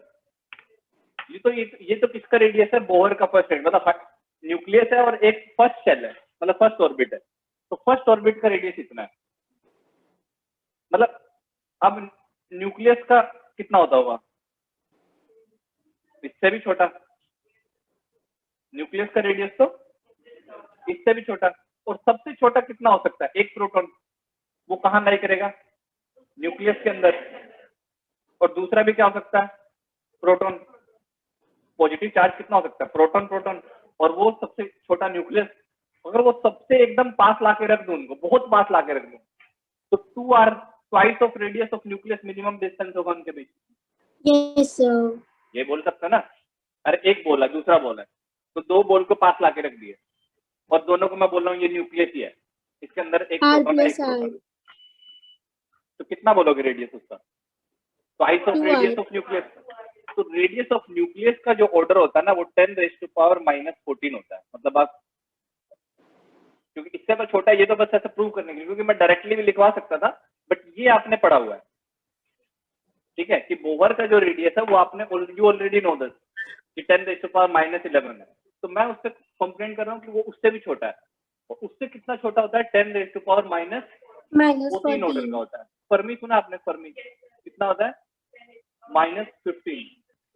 ठीक है, तो उससे फर्मी के ऑर्डर में होता है 10⁻⁻14 या 15 ऑर्डर में। मतलब 14 तो मैक्सिमम है। जो किसने ढूंढा था, रदरफोर्ड गोल्डफॉयल एक्सपेरिमेंट पढ़े थे, उसने क्या ढूंढा था, यस साइज ऑफ। सर। उसने पहले बताया था कि न्यूक्लियस है, क्योंकि डेविएट कौन हो रहे थे गोल्डफॉयल पे, चार्जेस, अल्फा पार्टिकल, वो डेविएट हो रहे थे। तो उसने बताया न्यूक्लियस है, और उसने न्यूक्लियस के साइज का फॉर्मूला भी दिया था, जो कि शायद आपको नहीं पढ़ाएगा उस टाइम, बट जब हम पढ़ेंगे मॉडर्न फिजिक्स तो हमारा काम क्या है, वो फॉर्मूला भी काम का है, न्यूक्लियस की डेंसिटी भी काम की है। तो हम रदरफोर्ड मॉडल जब पढ़ेंगे तब कुछ न्यूमेरिकल्स भी करेंगे उसके ऊपर। आपको अभी थ्योरेटिकल बस एक गोल्डफॉयल एक्सपेरिमेंट पढ़ा होगा, क्योंकि केमिस्ट्री में वहीं तक रिक्वायरमेंट थी। हमको जब अभी फिजिक्स में, मॉडर्न फिजिक्स में पढ़ेंगे, तो थोड़ा सा और डिटेल में पढ़ना है उसको। ठीक है, और ये बोहर वोहर सब पढ़ना है हमें। अभी मैं ये बता रहा हूँ क्योंकि मुझे वो आर पे रेस्ट्रिक्शन लगाना है, कि आर की लिमिट ये है कि आर इससे छोटा हुआ है ना, तो जो फोर्सेस आएंगे, इलेक्ट्रिक फोर्सेस सबड्यू हो जाएंगे, न्यूक्लियर फोर्सेस स्ट्रॉन्ग हो जाएंगे। इलेक्ट्रिक फोर्सेस कम होने लगते हैं और न्यूक्लियर फोर्सेस बढ़ने लगते हैं। 4 फंडामेंटल फोर्सेस होते हैं, कौन कौन से, ग्रेविटेशनल, इलेक्ट्रिक, इलेक्ट्रोमैग्नेटिक जो हम पढ़ रहे हैं, स्ट्रॉन्ग न्यूक्लियर और वीक न्यूक्लियर। 4 फंडामेंटल फोर्स होते हैं। आपका 11th का फर्स्ट चैप्टर जिसको नहीं पढ़ते हो, क्या बनता है, फिजिकल वर्ल्ड। ठीक है, उसके अंदर कुछ नहीं लिखा हुआ, तो 2 पेज का चैप्टर है एनसीईआरटी में, बस 4 फंडामेंटल फोर्सेस ही लिखे हुए, उन्हीं का डिस्कशन है। ठीक है, उसको कोई पढ़ाता नहीं, क्योंकि स्कूल में भी कोई पूछता नहीं है। उस चैप्टर में लिखा हुआ था कि 4 फंडामेंटल फोर्सेस हैं, कौन कौन से, ग्रेविटेशन पढ़ लिया, इलेक्ट्रोमैग्नेटिक अभी पढ़ रहे हैं, उसमें से कौन से इलेक्ट्रिक पढ़ रहे हैं, मैग्नेटिक भी पढ़ेंगे बाद में इसी इलेक्ट्रोमैग्नेटिज्म में। न्यूक्लियर फोर्स और स्ट्रॉन्ग न्यूक्लियर फोर्सेस के फॉर्मूला ही नहीं है अभी हमारे पास। क्या नहीं है, वो इवॉल्व ही फॉर्मूला। नहीं हुआ उतना कि हम उसके फॉर्मूला में जा सकें। हमको बस ये पता है कि वो कुछ कभी अट्रैक्टिव नेचर के होते हैं, कभी रिपल्सिव नेचर। रिपल्सिव। कूलम्ब ने क्या किया था, उस अट्रैक्शन और रिपल्शन जो इलेक्ट्रिक चार्जेस का था उसका फॉर्मूला दे दिया। ग्रेविटेशन का न्यूटन ने दे दिया। न्यूक्लियर का अभी तक नहीं मिला है, सच में न्यूक्लियर का अभी तक ऐसा कोई फॉर्मूला नहीं आया है कि न्यूक्लियर फोर्सेस को आप किस किस पैरामीटर पे और क्या उनका वेरिएशन होगा, वो नहीं पता चला अभी। बट ये पता है कि कुछ जगह वो अट्रैक्टिव है, कुछ जगह रिपल्सिव है। रिपल्सिव। न्यूक्लियर के अंदर इतना सारा पॉजिटिव चार्ज है, डिस्टेंस कितना है, इससे भी कम है। कम। फोर्सेस क्या होगी, बहुत, क्योंकि वन, पहले तुम स्ट्रॉन्ग। इसको यहाँ पे अगर पुट करोगे, आप इसको अगर यहाँ पुट करो तो 10⁻⁻28 आएगा डिनोमिनेटर, और न्यूमिनेटर जाके कितना हो जाएगा, 10⁻28 न्यूटन। तो फोर्स कितनी ज्यादा हो जाएगी, ये देखो ना, ये जो पुट कर रहा हूँ ना मैं, इसको पुट कर रहा हूँ, ये न्यूक्लियस का रेडियस है, तो प्रोटॉन प्रोटॉन के बीच की जो फोर्स होगी वो 10⁻28 रीच करेगी, बट फिर भी वो वहीं पे है, एग्जिस्ट कर रहा है। तो मतलब इस रिपल्शन को काउंटर करने के लिए कोई फोर्स है नहीं है। तो बोल रहे हैं न्यूक्लियर फोर्स, ताकि वो स्टेबल रहे, वो दूर दूर नहीं जा रहे हैं। ठीक है, ये सब चीजें पढ़े हुए हो आप, मैं उसको बस बैकग्राउंड में रिलेट कर रहा हूँ। अब उस पर लिखिए, थर्ड पॉइंट लिखो आप, जो आर के बारे में लिख रहा हूँ। The minimum distance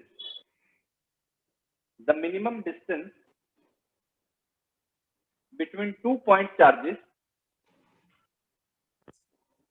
the minimum distance between 2 point charges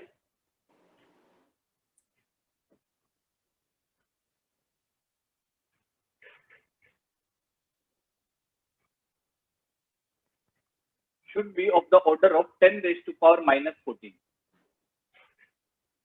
The minimum distance between 2 point charges should be of the order of 10⁻⁻14 meter.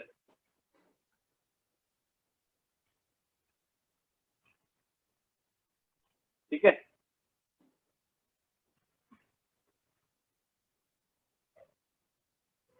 Full stop लगा के लिखो। if distance reduces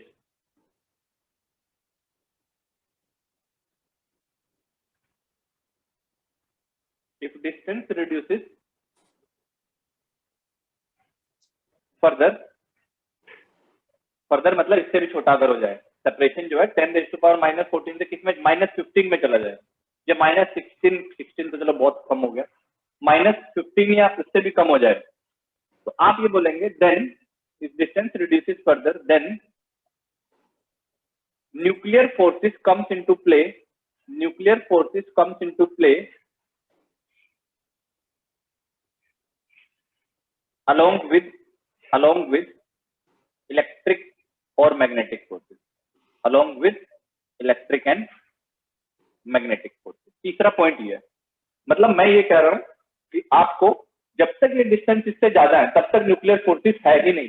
मतलब न्यूक्लियर फोर्सेस सिर्फ न्यूक्लियस के अंदर वाले पार्टिकल्स के लिए एप्लीकेबल है, वो बाहर एग्जिस्ट नहीं करते हैं। ठीक है, बहुत ही शॉर्ट रेंज है, और शॉर्ट रेंज कितना, इस ऑर्डर का डिस्टेंस होना चाहिए। ग्रेविटेशन को क्या बोलते हो, लॉन्ग रेंज फोर्स बोलते हो, क्योंकि वो कहां से कहां, यहाँ से सन और अर्थ पे भी लग रही है, आपस में लग रही है, यूनिवर्स पूरा उसी के बिहेवियर पे चल रहा है, जितनी सेलेस्टियल बॉडी है सब पे लग रही है, तो लॉन्ग रेंज फोर्स है। न्यूक्लियर फोर्स एक ऐसा फोर्स है जो कि शॉर्ट रेंज, हाँ इसके अंदर लाई करेगा। 10⁻⁻14 का रेडियस ही है, उसी के अंदर सारे पार्टिकल है, तो उनका डिस्टेंस उनसे भी छोटा होगा।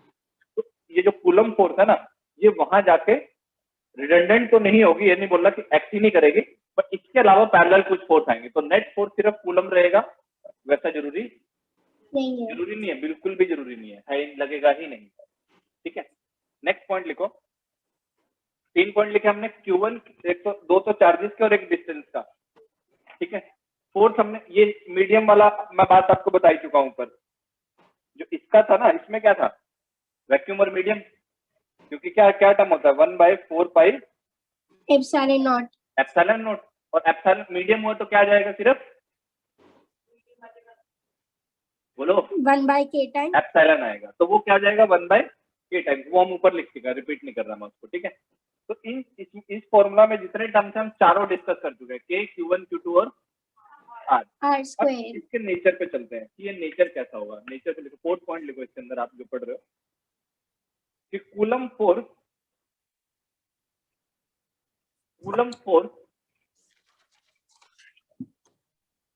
Is a conservative force.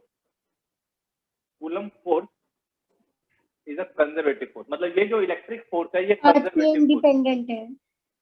Conservative force की डेफिनेशन बताओ क्या होता Which is है, मीनिंग बताओ क्या होता है। independent कहाँ सुना आपने ये वर्ड, पहले बोलो श्रेया, आप बोलो पहले, एक मिनट इनको independent, it is independent bar ignore कर रहा हूँ तो ये फिर बुरा मान जाएंगे, बोलो। independent of the path, depend upon final and initial position। ठीक है, तो ये बोल रहे हैं कि वर्क डन जो है इन फोर्सेस का क्या होता है, इंडिपेंडेंट ऑफ पाथ होता है, dependent on final and initial position. ये आप लोगों ने कहाँ पढ़ा है, पोटेंशियल एनर्जी में, work done, work power and energy chapter में। ठीक है, और एक प्रॉपर्टी और पढ़ी है कि जितनी भी कंजर्वेटिव फोर्स है ना, उनके लिए पोटेंशियल एनर्जी टर्म डिफाइन होता है। जैसे आपने स्प्रिंग फोर्स पढ़ा है, हाफ के Yes, x sir. Square, spring force के एक्स था, वो कंजर्वेटिव था, तो उसके लिए पोटेंशियल एनर्जी डिफाइन था हाफ के एक्स स्क्वायर। दूसरा आपने पढ़ा कंजर्वेटिव फोर्स कौन सा था, ग्रेविटेशनल mgh वाला जो था, उसके अंदर mgh पोटेंशियल एनर्जी डिफाइन था mg फोर्स था, ठीक है, या g m1 m2 bye r square force था, और minus g m1 m2 bye r क्या था, आपका पोटेंशियल। कंजर्वेटिव फोर्स के साथ एक चीज एसोसिएटेड होती है कि जब भी फोर्स कंजर्वेटिव होगी उसके साथ ही पोटेंशियल एनर्जी टर्म डिफाइन होगा। और आपने एक प्रॉपर्टी भी पढ़ी थी F equal to minus D U by dx. ऐसा कुछ पढ़ा था, minus Yes, D U by sir. D X. मैं लिखता हूँ यहाँ पे, तब याद आ जाएगा। तो पहले तो हम लिख रहे हैं कि एफ कैसा है, कंजर्वेटिव। कंजर्वेटिव का Conservative मीनिंग force. लिखो, ब्रैकेट में लिखो, उसी के नीचे लिख लो, जिनको अगर नहीं याद आ रहा है। कंजर्वेटिव फोर्स के लिए लिख लो 2 पॉइंट, इसी के नीचे बुलेट करके लिख लेना, पॉइंट 1 बुलेट पॉइंट बना के लिख लो।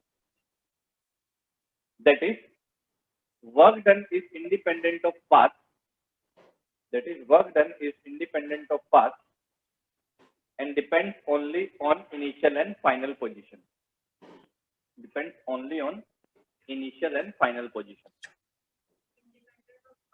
path and depends on initial and final position। जैसे अब एक एग्जांपल बता देता हूँ, ये इलेक्ट्रिक का तो नहीं होगा बट कंजर्वेटिव फोर्स का होगा। जैसे मान लो ये डस्टर है, ठीक है, अब इस डस्टर को मैं यहाँ से उठाऊं और मैं इसको यहाँ तक लेके गया, कितना वर्क डन हुआ, आप बोलोगे mgh। mgh. इसका मेरी फोर्स का भी mgh और नीचे वाले का माइनस mgh, क्योंकि इसके ऊपर कितनी फोर्स लग रही है अभी, एक तो ग्रेविटी लग रहा है Gravitational force and external force. और एक मैं जो लगा रहा हूँ एक्सटर्नल फोर्स, दो फोर्स लग रही है। मेरा फोर्स का वर्क क्या है, पॉजिटिव, क्योंकि मेरा जिधर फोर्स लग रहा है उधर ही इसका डिस्प्लेसमेंट उधर हो ही रहा जा है रही है ऊपर। डिस्प्लेसमेंट ग्रेविटी कहाँ लग रही है, नीचे डाउनवर्ड, और इसका फोर्स किधर है, मतलब डिस्प्लेसमेंट है ऊपर, तो ग्रेविटी का वर्क हो रहा है नेगेटिव। अब मैं इसको देखो, अब मैं चेंज कर रहा हूँ पाथ। अगर मैं इस पाथ को इधर से इधर लेके वहीं तक लेके जाऊं, यहाँ से लेके उठाया और फिर इधर से यहाँ लेके गया, मैं एक सेमी सर्कुलर पाथ में लेके गया, डिस्प्लेसमेंट कितना हुआ, mgh वही h जी जितना पहले था h। ग्रेविटी का वर्क कितना हुआ, minus mgh minus mgh। But मेरी फोर्स का वर्क है माइनस mgh, सॉरी mgh नहीं होगा, क्यों, क्योंकि मेरी फोर्स की डायरेक्शन क्या थी, हर जगह चेंज हो रही थी, और इसका डायरेक्शन भी डिस्प्लेसमेंट, तो मेरी फोर्स का हो सकता है वर्क थोड़ा सा बदल जाए, क्योंकि मैं जो फोर्स लगा रहा हूँ वो एक्सटर्नल फोर्स है, वो कंजर्वेटिव फोर्स नहीं है, ठीक है। जो ग्रेविटी का फोर्स है वो कंजर्वेटिव है, ठीक है। उसका क्या कर रहा है, वो हमेशा इनिशियल एंड फाइनल पे पॉइंट डिपेंड करेगा। दूसरा पॉइंट लिख लो बुलेट पॉइंट के लिए, ये आप कैसे पहचानोगे कि कोई फोर्स कंजर्वेटिव है या नहीं, पॉइंट है, potential energy term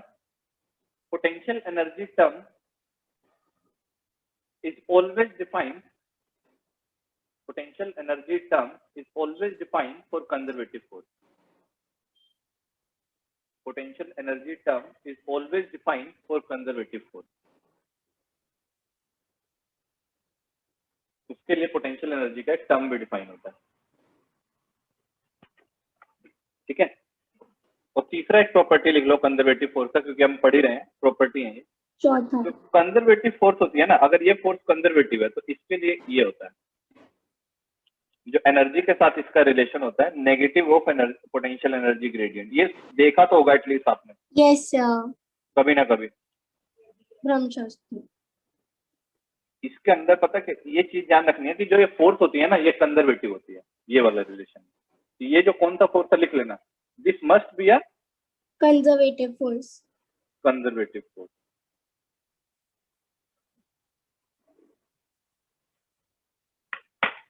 done, this Yes, must sir. Be a conservative force. तो ये था आपका थर्ड प्रॉपर्टी। फोर्थ लिखो, नहीं फोर्थ ही लिखा ना आपने शायद, फिफ्थ लिखो, फोर्थ है, फिफ्थ होगा। फिफ्थ लिखो, coulomb force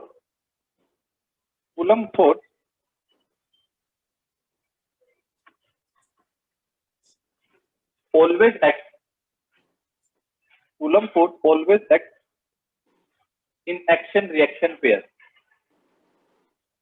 Coulomb force always acts in action reaction pair। ये भी ध्यान रखना, एक्शन रिएक्शन पेयर मतलब 1 2 पे जितना फोर्स लगा रहा है, जैसे दो चार्ज 2 है, 1 पे भी उतना लगाएगा। अगर ये उस पे 10 न्यूटन रिपल कर रहा है और ये भी इसको कितने से रिपल करेगा फिर 10 न्यूटन। 10 न्यूटन से। डायरेक्शन क्या हो जाएगी? अपोजिट हो इक्वल जाएगी, एंड ऑपोजिट। अपोजिट हो जाएगी। इसमें लिख लीजिए बस ये वेक्टर फॉर्म में लिख लीजिए कि F12 जो है it is equal to negative of two 1। F21। ये लिखिए कि 1 2 पे जो फोर्स लगा रहा है और 2 1 पे जो लगा रहा है वो एक दूसरे का क्या है? Equal and opposite and equal.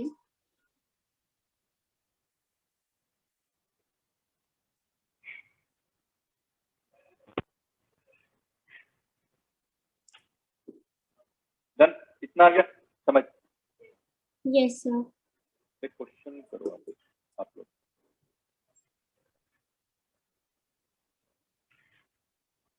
Question लिखो एक, मैं डिक्टेट कर रहा हूँ। If distance between 2 point charges, if distance between 2 point charges, if distance between 2 point charges in vacuum is 4 meters, then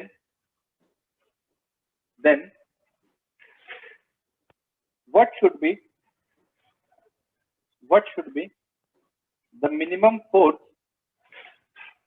between them? What should be the minimum force between them? अगर उनके बीच distance ऐसा है,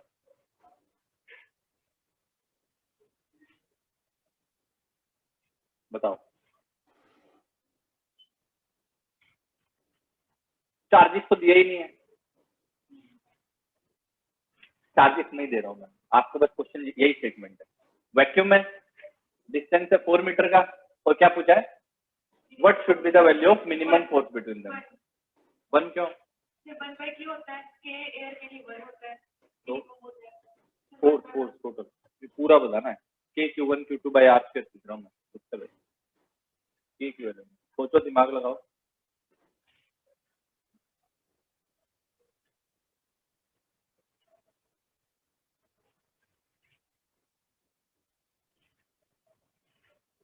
divided by 4 1/4 times. नहीं, मैंने क्या बोला आपको? मैंने आपको चार्जेस नहीं दिया है, मैंने आपको मतलब फोर 2R वो हो दे दिया, जाएगा। वैल्यू दे दिया है बस। 2R।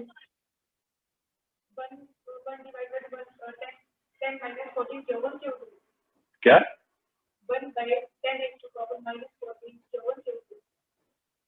क्या बोले? दोबारा बोलो। 1 बाय हाँ नहीं, डिस्टेंस तो मैंने दे दिया। आप 10⁻⁻14 पे क्यों सोच रहे हो? नहीं, सोचो, दिमाग लगाओ। क्वेश्चन को 2-3 बार रीड करो, बहुत ही आसान क्वेश्चन है। आप खुद सोचो। कूलम्स लॉ को दिमाग, कूलम्स लॉ का फॉर्मूला लिख लो पहले। तो कूलम्स लॉ का फॉर्मूला लिख लो, वहीं आंसर में लिख लो पहले। क्या होता है? K Q1 into Q2 by R square। By R square. तो K Q1 Q2 by R square जब आपके पास फॉर्मूला है, अब आपको क्या नहीं पता? K पता है?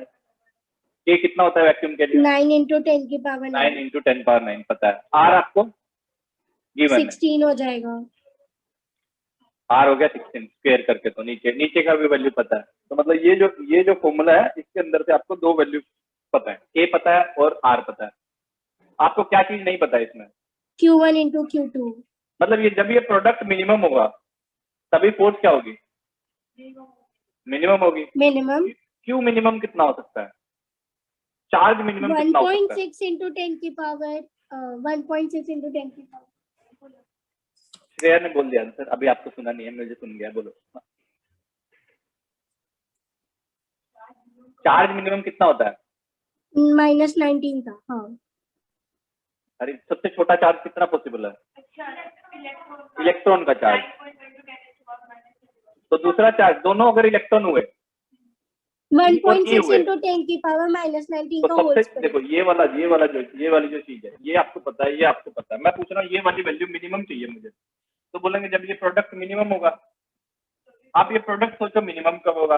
जब 1.6 चार्ज into 10 दो की वैल्यू का minus प्रोडक्ट 20 मिनिमम कब होता है? जब दोनों वैल्यू सबसे छोटे वाले लोग। ये छोटी सबसे होगी। छोटी कितनी हो सकती है? E electronic charge. 1.6 into 10 raised to power -19 का whole square 1 into, so this force, ये जो force है, this will be minimum when Q is equal to electronic charge. This is also equal to electronic charge. Q equal to N लिखे थे ना, वही formula quantize, सबसे छोटा n कितना हो सकता था 1.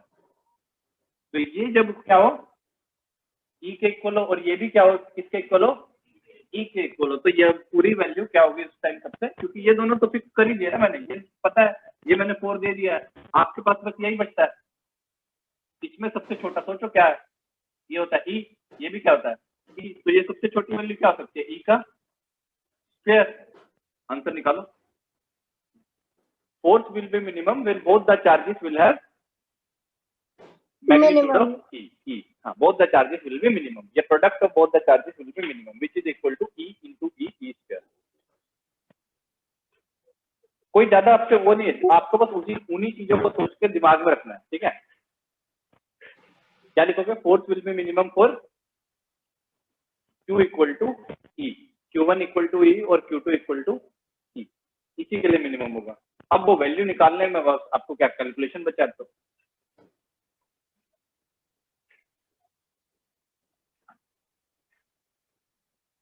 देख लो, मैं कर देता हूँ यहाँ कैलकुलेशन अगर करना.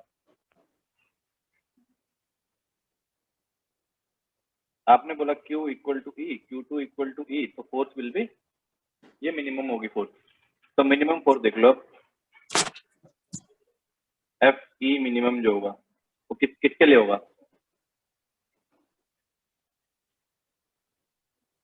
बोलो. 9 into 10 पावर 9. कैलकुलेशन तो मैं नहीं करूंगा, ये हो जाएगा 1.6 into 10 raised to power -19. दूसरा भी हो जाएगा E, तो E का स्क्वायर और डिवाइड बाय में 4 का स्क्वायर.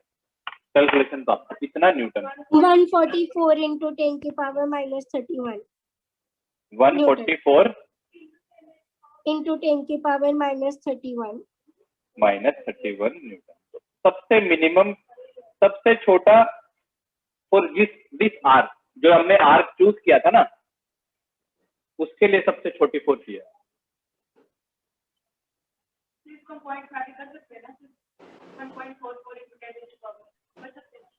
हाँ, वो तो आपकी चॉइस. मेरा जो डिटेल में था कि कूलम आपको समझ आएगी, कूलम ने क्या क्या बोला, किस लिमिटेशन के अंदर बोला, ठीक है. एक तो उसने पॉइंट चार्जेस बोले, रेस्ट पे होने चाहिए, एक रेस्ट होना चाहिए. आर के ऊपर भी रेस्ट्रिक्शन लगी कि वो 10 raised to power -14 से छोटा हुआ तो भी न्यूक्लियर फोर्स आने लगेंगे, तो उसका फॉर्मूला की वैलिडिटी खत्म हो जाएगी, ठीक है. उसके ऊपर बड़ा कितना भी हो, बड़े पे कोई रेस्ट्रिक्शन नहीं, बड़ा तो कितना भी हो, वो छोटा होता है, वैल्यू फोर्स छोटी होती रहेगी. उसने अपने फॉर्मूला में बट आर के मैक्सिमम लिमिट कोई नहीं दी, मिनिमम लिमिट दी कि 10 raised to power -14 तक होना चाहिए.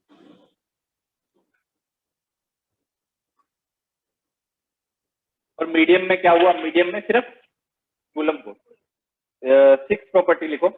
कितने लिखे थे आपने? 5, 6 लिखो. 5 लास्ट लिखो property.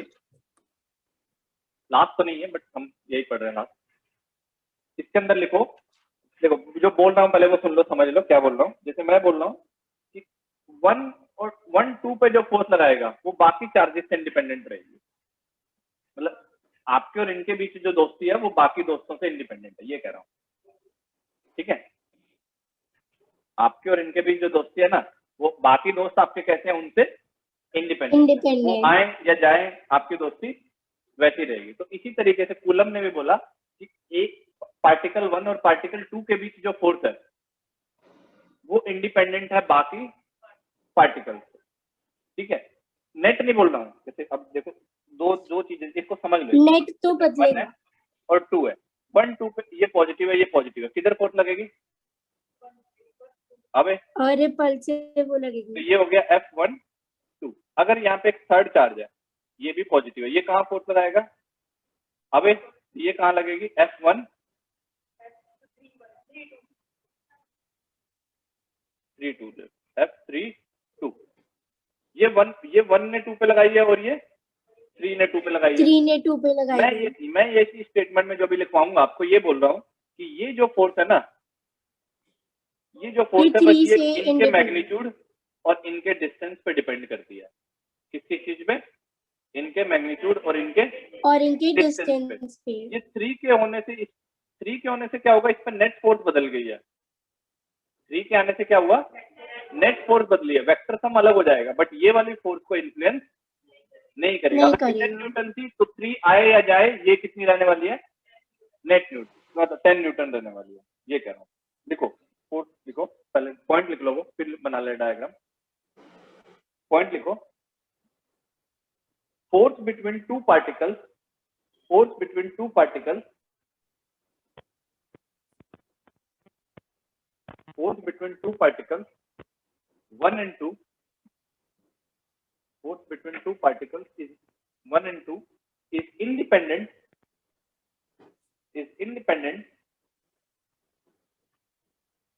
of presence of other charges, is independent of presence of other charges। उनको फर्क नहीं पड़ रहा है कि बाकी चार्ज आपस कितने हैं, बाकी चार्ज क्या करेंगे,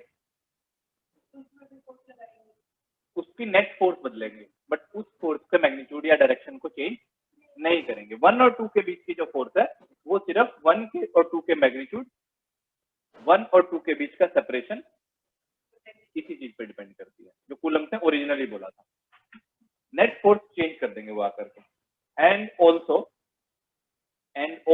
जो मैं ये लिखवा भी चुका हूँ, फिर से रिपीट करो, and also independent of the medium between them, क्योंकि मीडियम भी कौन सी फोर्स को चेंज करता था, नेट फोर्स को। वो 1 और 2 के बीच F1 2 को चेंज नहीं करता था, ठीक है। And is also independent of the medium between them, ठीक है। ये छोटा सा डायग्राम बना सकते हो अगर बनाना चाहो तो, कि F12 जो है, ये जो है, ये जो डायग्राम था, ये जो फोर्स यहाँ पे लिख लेना, दिस जो है will not get affected by F32 charge 3 और मीडियम बिटवीन देम, ताकि आपको क्लियर रहे कि क्या चीज बोल रहे हैं। ना तो वो मीडियम पे डिपेंड करेगी, ऊपर कर देता हूँ थोड़ा सा, ठीक है सर। ये जो फोर्स है ना तो ये इनके बीच मीडियम करता है, क्योंकि मीडियम पोलराइज होगा, बहुत सारे चार्जेस आएंगे, वो इसकी नेट फोर्स बदलेंगे, इस फोर्स का मैग्नीट्यूड नहीं बदलेंगे। और चार्जेस आएंगे तो वो भी अपना अपना फोर्स लगाएंगे, बट इसकी फोर्स को नहीं बदलेंगे। जैसे ये वाला फोर्स किसके पे डिपेंड करेगा, इन दोनों के चार्जेस पे और इन दोनों के बीच के सेपरेशन पे, और किसी चीज पे डिपेंड नहीं करने वाला।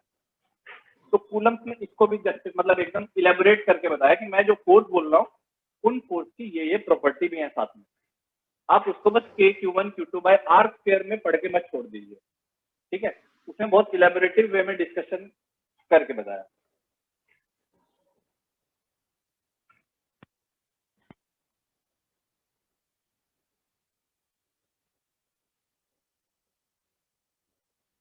आगे लिखें, क्वेश्चन लिखो। ये प्रॉपर्टी है, जितनी बस मिनिमम बेसिक प्रॉपर्टी इतनी है, 5-7 प्रॉपर्टी थी है जो आपको याद रखनी है कि एक्शन रिएक्शन का पेयर है, कंजर्वेटिव फोर्स है। कंजर्वेटिव फोर्स मतलब इसके लिए पोटेंशियल एनर्जी आने वाला है, जैसे आप ग्रेविटेशन में पढ़े थे, पहले फोर्स पढ़े थे और फिर ग्रेविटेशनल पोटेंशियल एनर्जी पढ़े थे। हाँ, इसके लिए भी हम कभी आगे जाकर के इसी चैप्टर में पोटेंशियल एनर्जी पढ़ने वाले हैं, ठीक है। एक क्वेश्चन लिखो आप लोग,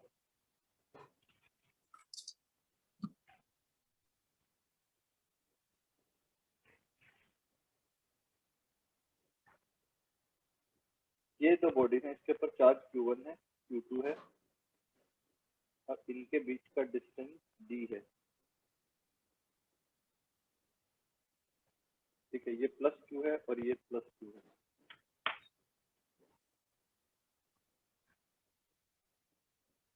अगर इस तरीके का कोई क्वेश्चन है आपके पास और पूछे कि बताओ इनके बीच फोर्स कितना होगा, 2 स्फीयर्स, और अच्छा रेडियस भी दिखा देना, इसका रेडियस है R1 और इसका रेडियस है R2। तो सेंटर टू सेंटर डिस्टेंस है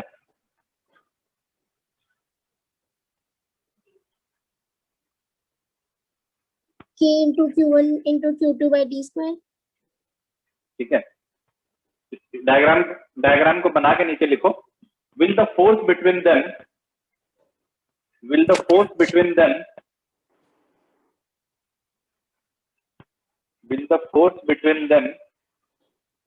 be 1 by 4 pi epsilon naught q1 q2 by d square. ये क्वेश्चन है, will the force between them be 1 by 4 pi epsilon naught, ये है क्या, ये पूछ रहा हूँ मैं, क्या इनके बीच जो फोर्स है वो है क्या, ये आंसर। मीडियम वैक्यूम है, कुछ दिया नहीं मैंने, तो जब तक नहीं दो तब तक एयर या वैक्यूम ट्रीट करोगे। ट्रू है।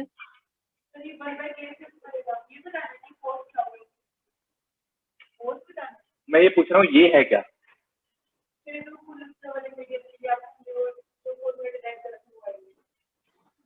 हाँ, देखो क्वेश्चन आपके सामने है, मैंने एक डायग्राम बनाया है, मैंने लिखा है एक स्फीयर है, R1 का एक स्फीयर है, R2 का, उनके भी सेंटर टू सेंटर डिस्टेंस है d। मैं पूछ रहा हूँ इनके बीच जो फोर्स लग रहा है, मतलब 1 2 पे लगा रहा है या 2 1 पे लगा रहा है, कोई भी नहीं सर, नहीं होगा क्योंकि ये क्यों नहीं पॉइंट होगा? नहीं है, श्रेया बोल पॉइंट रहा है नहीं चार्जेस होगा। नहीं है, पॉइंट चार्जेस नहीं है। अगर देखो इतना आसान होता तो नहीं पूछता मैं, ठीक है, क्योंकि यहाँ ये पॉइंट चार्जेस नहीं है ना, आपने R1 और R2 दे दिया है। एक बॉल है, दूसरा बॉल है, मैंने ऐसे रेडियस पता है आसपास रख दिया ठीक है डिस्टेंस पे, मैं ये पूछ रहा हूँ उनके बीच क्या ये फोर्स लगेगा? नहीं होगा क्योंकि पॉइंट चार्जेस नहीं है, इनके बीच R1 और R2 है।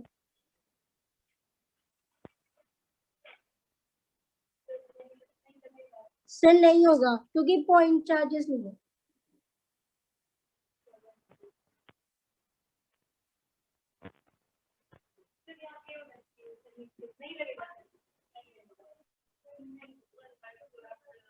Work by 4 pi epsilon, medium तो मैंने बोल दिया ना वैक्यूम में, तो इतना ही है। सर एप्लीकेबल ही नहीं होगा क्योंकि पॉइंट चार्जेस ही नहीं है, आपने R1 और R2 भी दे दिया है, और एप्लीकेबल कुछ ही नहीं होगा। देखो ना, आप सामने प्रॉपर्टी लिखी हुई है एप्लीकेबिलिटी, मैंने आपको यही समझाना चाह रहा हूँ कि कहाँ इसको पहले जब लगाओ ना ये फॉर्मूला, आपके दिमाग में आना चाहिए कि ये उन कंडीशंस को फिक्स कर रहा है कि नहीं कर रहा है, इसलिए इतना डिस्कशन करो, नहीं तो मैं अभी तक इलेक्ट्रिकल पढ़ा लिए होते हैं। हाँ ये है बॉडी है, पॉइंट मास है, स्फीयर बोला मैंने, R1 और R2, ठीक है।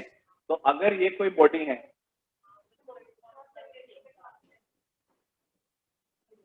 तो if they are not point masses then force between them will not be equal to K Q1 Q2 by R square। लिखो इसको नीचे, आंसर में लिखो,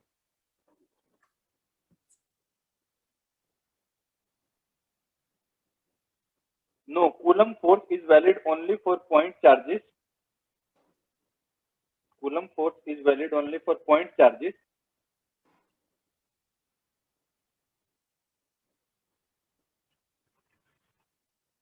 which are not close to each other। या सर बस पॉइंट चार्जेस के लिए लिख सकते हो, कुछ ऐसा जरूरी नहीं है, वैलिड फॉर पॉइंट का। कब एप्लीकेबिलिटी हो सकती है, इसी डायग्राम में आप क्या कंडीशन ऐड कर दो, अगर डी बहुत बड़ा हो जाए, इनफाइनाइट पहुंच जाए। हाँ ठीक है, वेरी गुड। अगर आपका डी जो है, यही अगर कूलम फोर्स कब इसी फॉर्मूला में लगाना है कि क्या हो जाए कि सर अगर एक चीज गिवन हो जाए ना हमको कि ये जो डी है, यहाँ पे जो डी है, अगर ये इसके रेडियस से बहुत बहुत बहुत बड़ा हो जाए, ठीक है, जैसे ग्रेविटेशन में आप अर्थ और सन को भी पॉइंट मास मान लेते हो, यस सर, जबकि उनका रेडियस सिग्निफिकेंट है। क्यों मान लेते हो? क्योंकि उनके बीच का क्योंकि जो उनका दूरी बहुत ज्यादा है, दूरी बहुत ज्यादा, यही बोलते हो ना, ज्यादा है। तो लिखो नीचे, लिखो इसी में नोट करके, इफ डिस्टेंस बिटवीन बॉडीज इस डिस्टेंस, मतलब मैं बोल रहा हूँ पॉइंट चार्ज ट्रीटमेंट कब देना है, उसके लिए लिखवा रहा हूँ कि कब आपको कूलम फोर्स पता है नहीं लग रही है, बट आपको ये पता है कि अगर लगाना हो तो क्या क्या ऐड करें इसमें। अगर ये जो डी है ये इतना बड़ा हो जाए इनके रेडियस, तो बहुत इनसिग्निफिकेंट लगे, तो this can be treated as a point, body रहेगा but it can be treated point charges, this can also be treated as a point charge, point treatment उनको दे सकते हैं।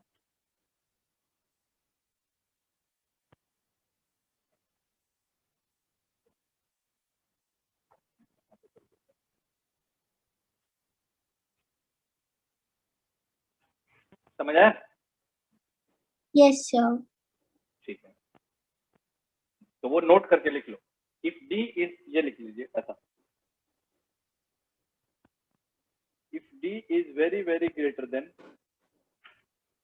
ये सेपरेशन जो है is very very greater than R1 और R2, ठीक है, और नहीं एंड ही लिख लो ताकि एक से भी बड़ा ना हो, क्योंकि फिर उसी को ट्रीट R1 R2, then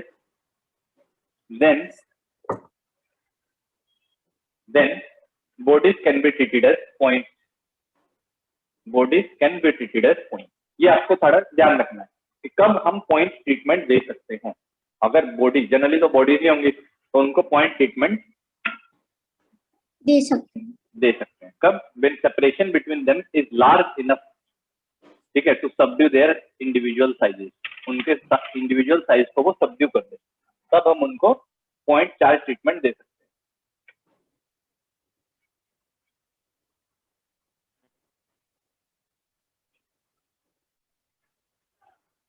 ठीक है,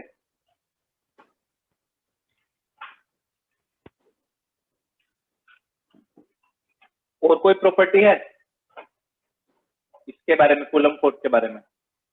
कूलम फोर्स के बारे में एक प्रॉपर्टी और लिख सकते हो अगर लिखना चाहो तो। चल रहे हैं ना, प्रॉपर्टी ही चल रही है, एक प्रॉपर्टी लिख लो। They are stronger than gravitational forces, they are stronger than gravitational force, gravitational force से स्ट्रोंगर इनका, इन जनरल स्ट्रोंगर रहते हैं, बट हमेशा ऐसा जरूरी नहीं है कि हर जगह ऐसा वैलिड है।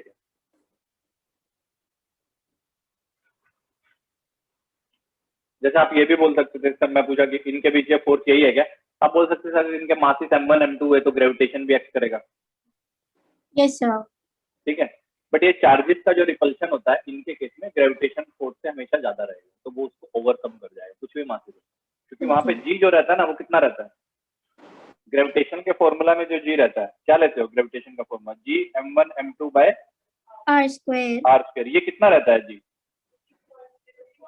6 into 10 के पावर पावर -11 ऑर्डर का है, और यहाँ पे जो k है ये कितने ऑर्डर का है, ये 10⁻9 ऑर्डर का है, तो ये इसको बढ़ा रहा है और ये इसको ऑलरेडी कम कर रहा है। तो या तो इस केसेस में क्या होगा, यहाँ पे तो मासिस को बहुत ज्यादा सिग्निफिकेंट होना पड़ेगा, मासिस का प्रोडक्ट बहुत ज्यादा हो, ताकि इसके 10⁻11 ऑर्डर को वो ओवरकम कर पाए, प्रोडक्ट इतना बड़ा हो कि 10⁻11 से ज्यादा हो, तब थोड़ा नंबर ज्यादा सिग्निफिकेंट आएगा। और डिस्टेंस क्या होना पड़ेगा, पैरेलली कम, क्योंकि कम होगा तो फोर्स फिर भी बढ़ेगा।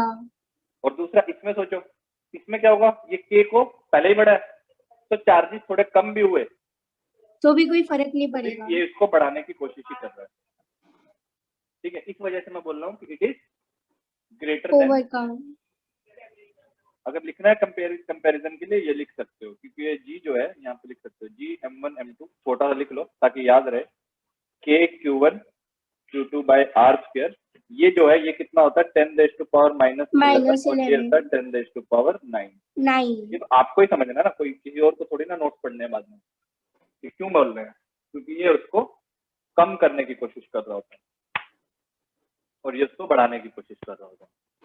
हमेशा नहीं है, देखो कोई भी ऐसा नहीं है कि हर मास के और डिस्टेंस के लिए क्या सर ऐसा वैलिड होगा, ज्यादा ही बड़ा है, ज्यादा बड़ा हो सकता है, जी वाला भी बड़ा हो। इन जनरल, एक जनरल सेंस में ढूंढ रहे हैं कि जनरली क्या मिल रहा है कि कूलम फोर्सेस का जो मैग्नीट्यूड या नेचर में जो भी आपको मिल रहा है वो इनसे ज्यादा मिल रहा है सराउंडिंग। ठीक है, इतना समझ आया डिस्कशन में? अगला लिखो इसके अंदर,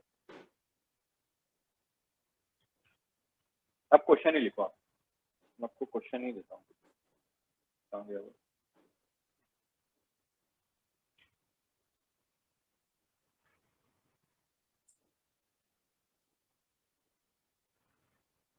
इसमें क्वेश्चन पहले ये क्वेश्चन करो आप।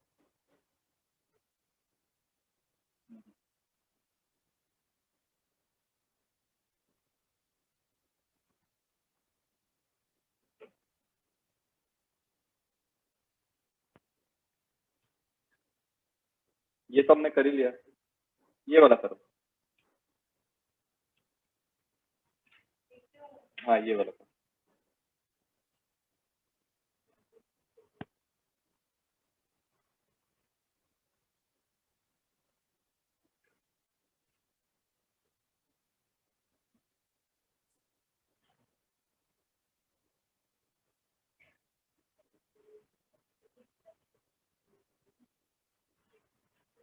लिख लो इसको, छोटा सा ही क्वेश्चन है। 3 चार्जेस आपके पास Q1, Q2 और Q3 are placed in the vertices of equilateral triangle of side 1 meter. Find the net electric force acting on the charge Q1. एक इक्विलेटरल ट्रायंगल बना लो, तीनों साइड पे रख लो Q1, Q2, Q3। आपको क्या पूछा गया है? एफ नेट बताना है। इससे पहले हमको एक प्रिंसिपल लिखना पड़ेगा। इसको क्वेश्चन को लिख लो, फिर मैं आपको एक प्रिंसिपल पढ़ाता हूँ ताकि वो नोट्स में आ जाए आपके।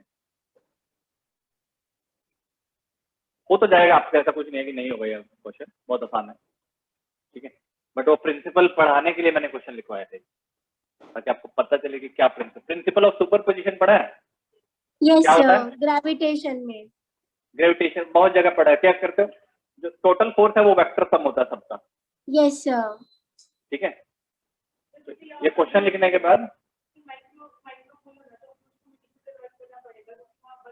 हाँ, माइक्रो कूलम को 10⁻⁻⁶ लिखना मीटर, ताकि आपका आंसर ठीक है।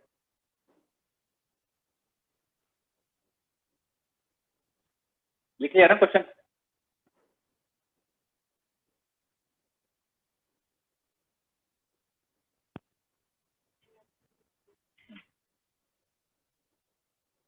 इस क्वेश्चन को करने के लिए अगर किसी को मतलब अगर दिक्कत है, वैसे तो हो जाएगा, कोई ऐसा मुश्किल नहीं है। दोनों दो फोर्स हैं, दोनों को सम करना है, ठीक है। एक टॉपिक लिख लीजिए, principle of superposition. Principle of superposition.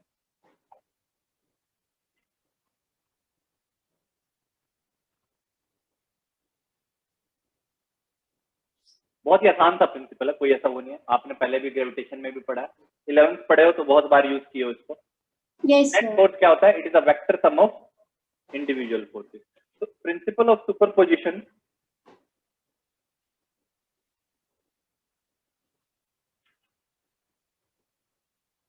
ये जो है is also followed by Coulomb force. Is also followed by Coulomb force. Coulomb force भी इसको फॉलो करता है। ये 3 बजे तक क्लास थी क्या हमारी? ठीक है, चलिए क्लास कर रहे हैं। कूलम फोर्स के लिए वैलिडिटी है इसका।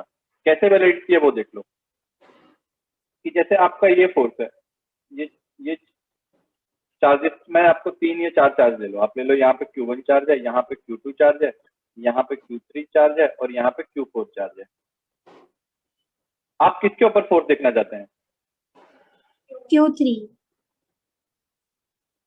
Q3 के ऊपर। और मैं इनके वो भी दे देता हूँ, इसका पॉजिटिव है, ये नेगेटिव है, ये पॉजिटिव है और ये भी पॉजिटिव है। अब देखो आप क्या करोगे। ये 4 आपके पास डायग्राम है। अब आपको बोलने हैं, अब मैं अगर पूछना चाह रहा हूँ इसके ऊपर नेट फोर्स बताओ, ये वाले के ऊपर नेट फोर्स बताओ। आपको साइन तीनों तो दिख ही रहे लगाएंगे। हैं। Yes sir. पहले तो साइन से क्या करो, along the line joining, intuition जो आपको पता है कि जो फंडामेंटल प्रिंसिपल है रिपेल और अट्रैक्शन वाला। पॉजिटिव को क्या करेगा, इनको लाइन से ज्वाइन कर दो पहले तो। रिपेल। तो पॉजिटिव को क्या करने वाला, रिपेल करने वाला। तो इसका जो डायरेक्शन है वो तो किधर भी आ सकता था, बट आप बोल रहे हो लाइन ज्वाइनिंग अलोंग, इधर ही आएगा। Yes sir. तो ये तो आ गया F1/3, ये आ गया आपका F1 वेक्टर, एक फोर्स आ गया इधर। दूसरा किसकी वजह से ढूंढ रहे हो? Q4 वो भी रिपेल करेगा। तो 2 का देखो, 2 इधर है, उन दोनों की पहले अट्रैक्ट तो सबसे करेगा। पहले लाइन ज्वाइनिंग बनाओ। सबसे पहले उनको लाइन ज्वाइन करते हुए एक बना दो, आप फोर्सेस के नेचर ढूंढने को। अब अट्रैक्शन होगा तो आपको पता है कि इनको अट्रैक्शन दिखाना है तो इधर दिखा दो। इनके टुवर्ड्स। तो ये होगा F2 due to 2 on 3, ये हो गया F2 3 वेक्टर। दूसरा तीसरा क्या होगा? Q4 रिपल्शन होगा। वो भी रिपेल करेगा। तो पहले तो इनका लाइन ज्वाइन करते हुए एक वो बनाओ, F4 3 वेक्टर बन गया। अब ये रिपेल करेगा तो इनका फोर्स ले लो, इस साइड बन जाएगा।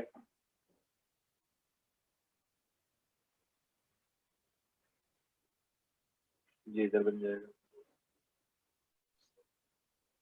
जो भी तीनों आ गई। Yes sir. इसको लिख लो F3 4। अब आपको क्या करना है, इन तीनों का क्या करना है, इन तीनों का क्या करना है, नेट रिजॉल्व फोर्स कर कितनी लेंगे, है, नेट रिजॉल्व वेक्टर। कर लेंगे। रिजोल्व करिए या आप ट्रायंगल लो, पैरेललोग्राम लो, पॉलीगन लो, कुछ भी ऐड करो, वो आपका हेडेक रहेगा। ठीक है, ओके, ये तो एक इन जनरल बता रहा हूँ। इन जनरल आप लिखेंगे, क्या लिखेंगे कि नेट एफ नेट किसके ऊपर, थर्ड के ऊपर कितना आएगा, वेक्टर फॉर्म में लिख दो बस, F1 की वजह से, फिर F2 की वजह से जो 3 पे लग रहा है, और F3 की वजह से, सॉरी 4 3 आएगा यहाँ पे, 3 4 नहीं आएगा, उसको थोड़ा ठीक कर लो, 4 की वजह से जो 3 के ऊपर लग रहा है उसको ठीक कर लो, ये लिख लो। इसी को बोलते हैं प्रिंसिपल ऑफ सुपरपोजिशन। खुद तो अपने ऊपर फोर्स नहीं लगाएगा ना वो, यस सर। तो खुद अगर नहीं लगाएगा तो आप बस ये ध्यान रख रहे हैं कि इसके ऊपर जो जो फोर्सेस लग रही हैं उनका वेक्टर सम ही, इसी को बोलते हैं प्रिंसिपल ऑफ सुपरपोजिशन। अब वो ट्रायंगल वाला क्वेश्चन हो जाएगा, 32.4 आ रहा है उसका आंसर, into 10 की पावर 3। साइन भी ध्यान रखना ट्रायंगल वाले में, किसका साइन किस साइड है, कल वहीं से शुरू अट्रैक्शन और करेंगे, ठीक है? रिपल्शन। आकर के सेम टाइम 130 पे, समझ आया? कूलम्स को क्या है, डिटेल में इसको रिवाइज करके आना, कल मैं बस क्वेश्चन कराऊंगा आपको, ताकि आप जो है कब केसेस लेने हैं, कब उसको छोड़ना है, कब आपके अप्रोक्सीमेशन वैलिड होंगे, मीडियम में कैसे आपको क्वेश्चन को टैकल करना है, उनको डील करना सीख लेंगे। सारे केसेस जो है ना, जितने जहां वैलिडिटी है और जहां उसकी वैलिडिटी कूलम्स लॉ की खत्म हो जा रही है, सारे केसेस एक बार याद करके आना, बहुत स्मूथली क्वेश्चन हो जाएंगे। ठीक है, चलिए बाय बाय, टेक केयर, चलो बाय श्रेया। Bye sir.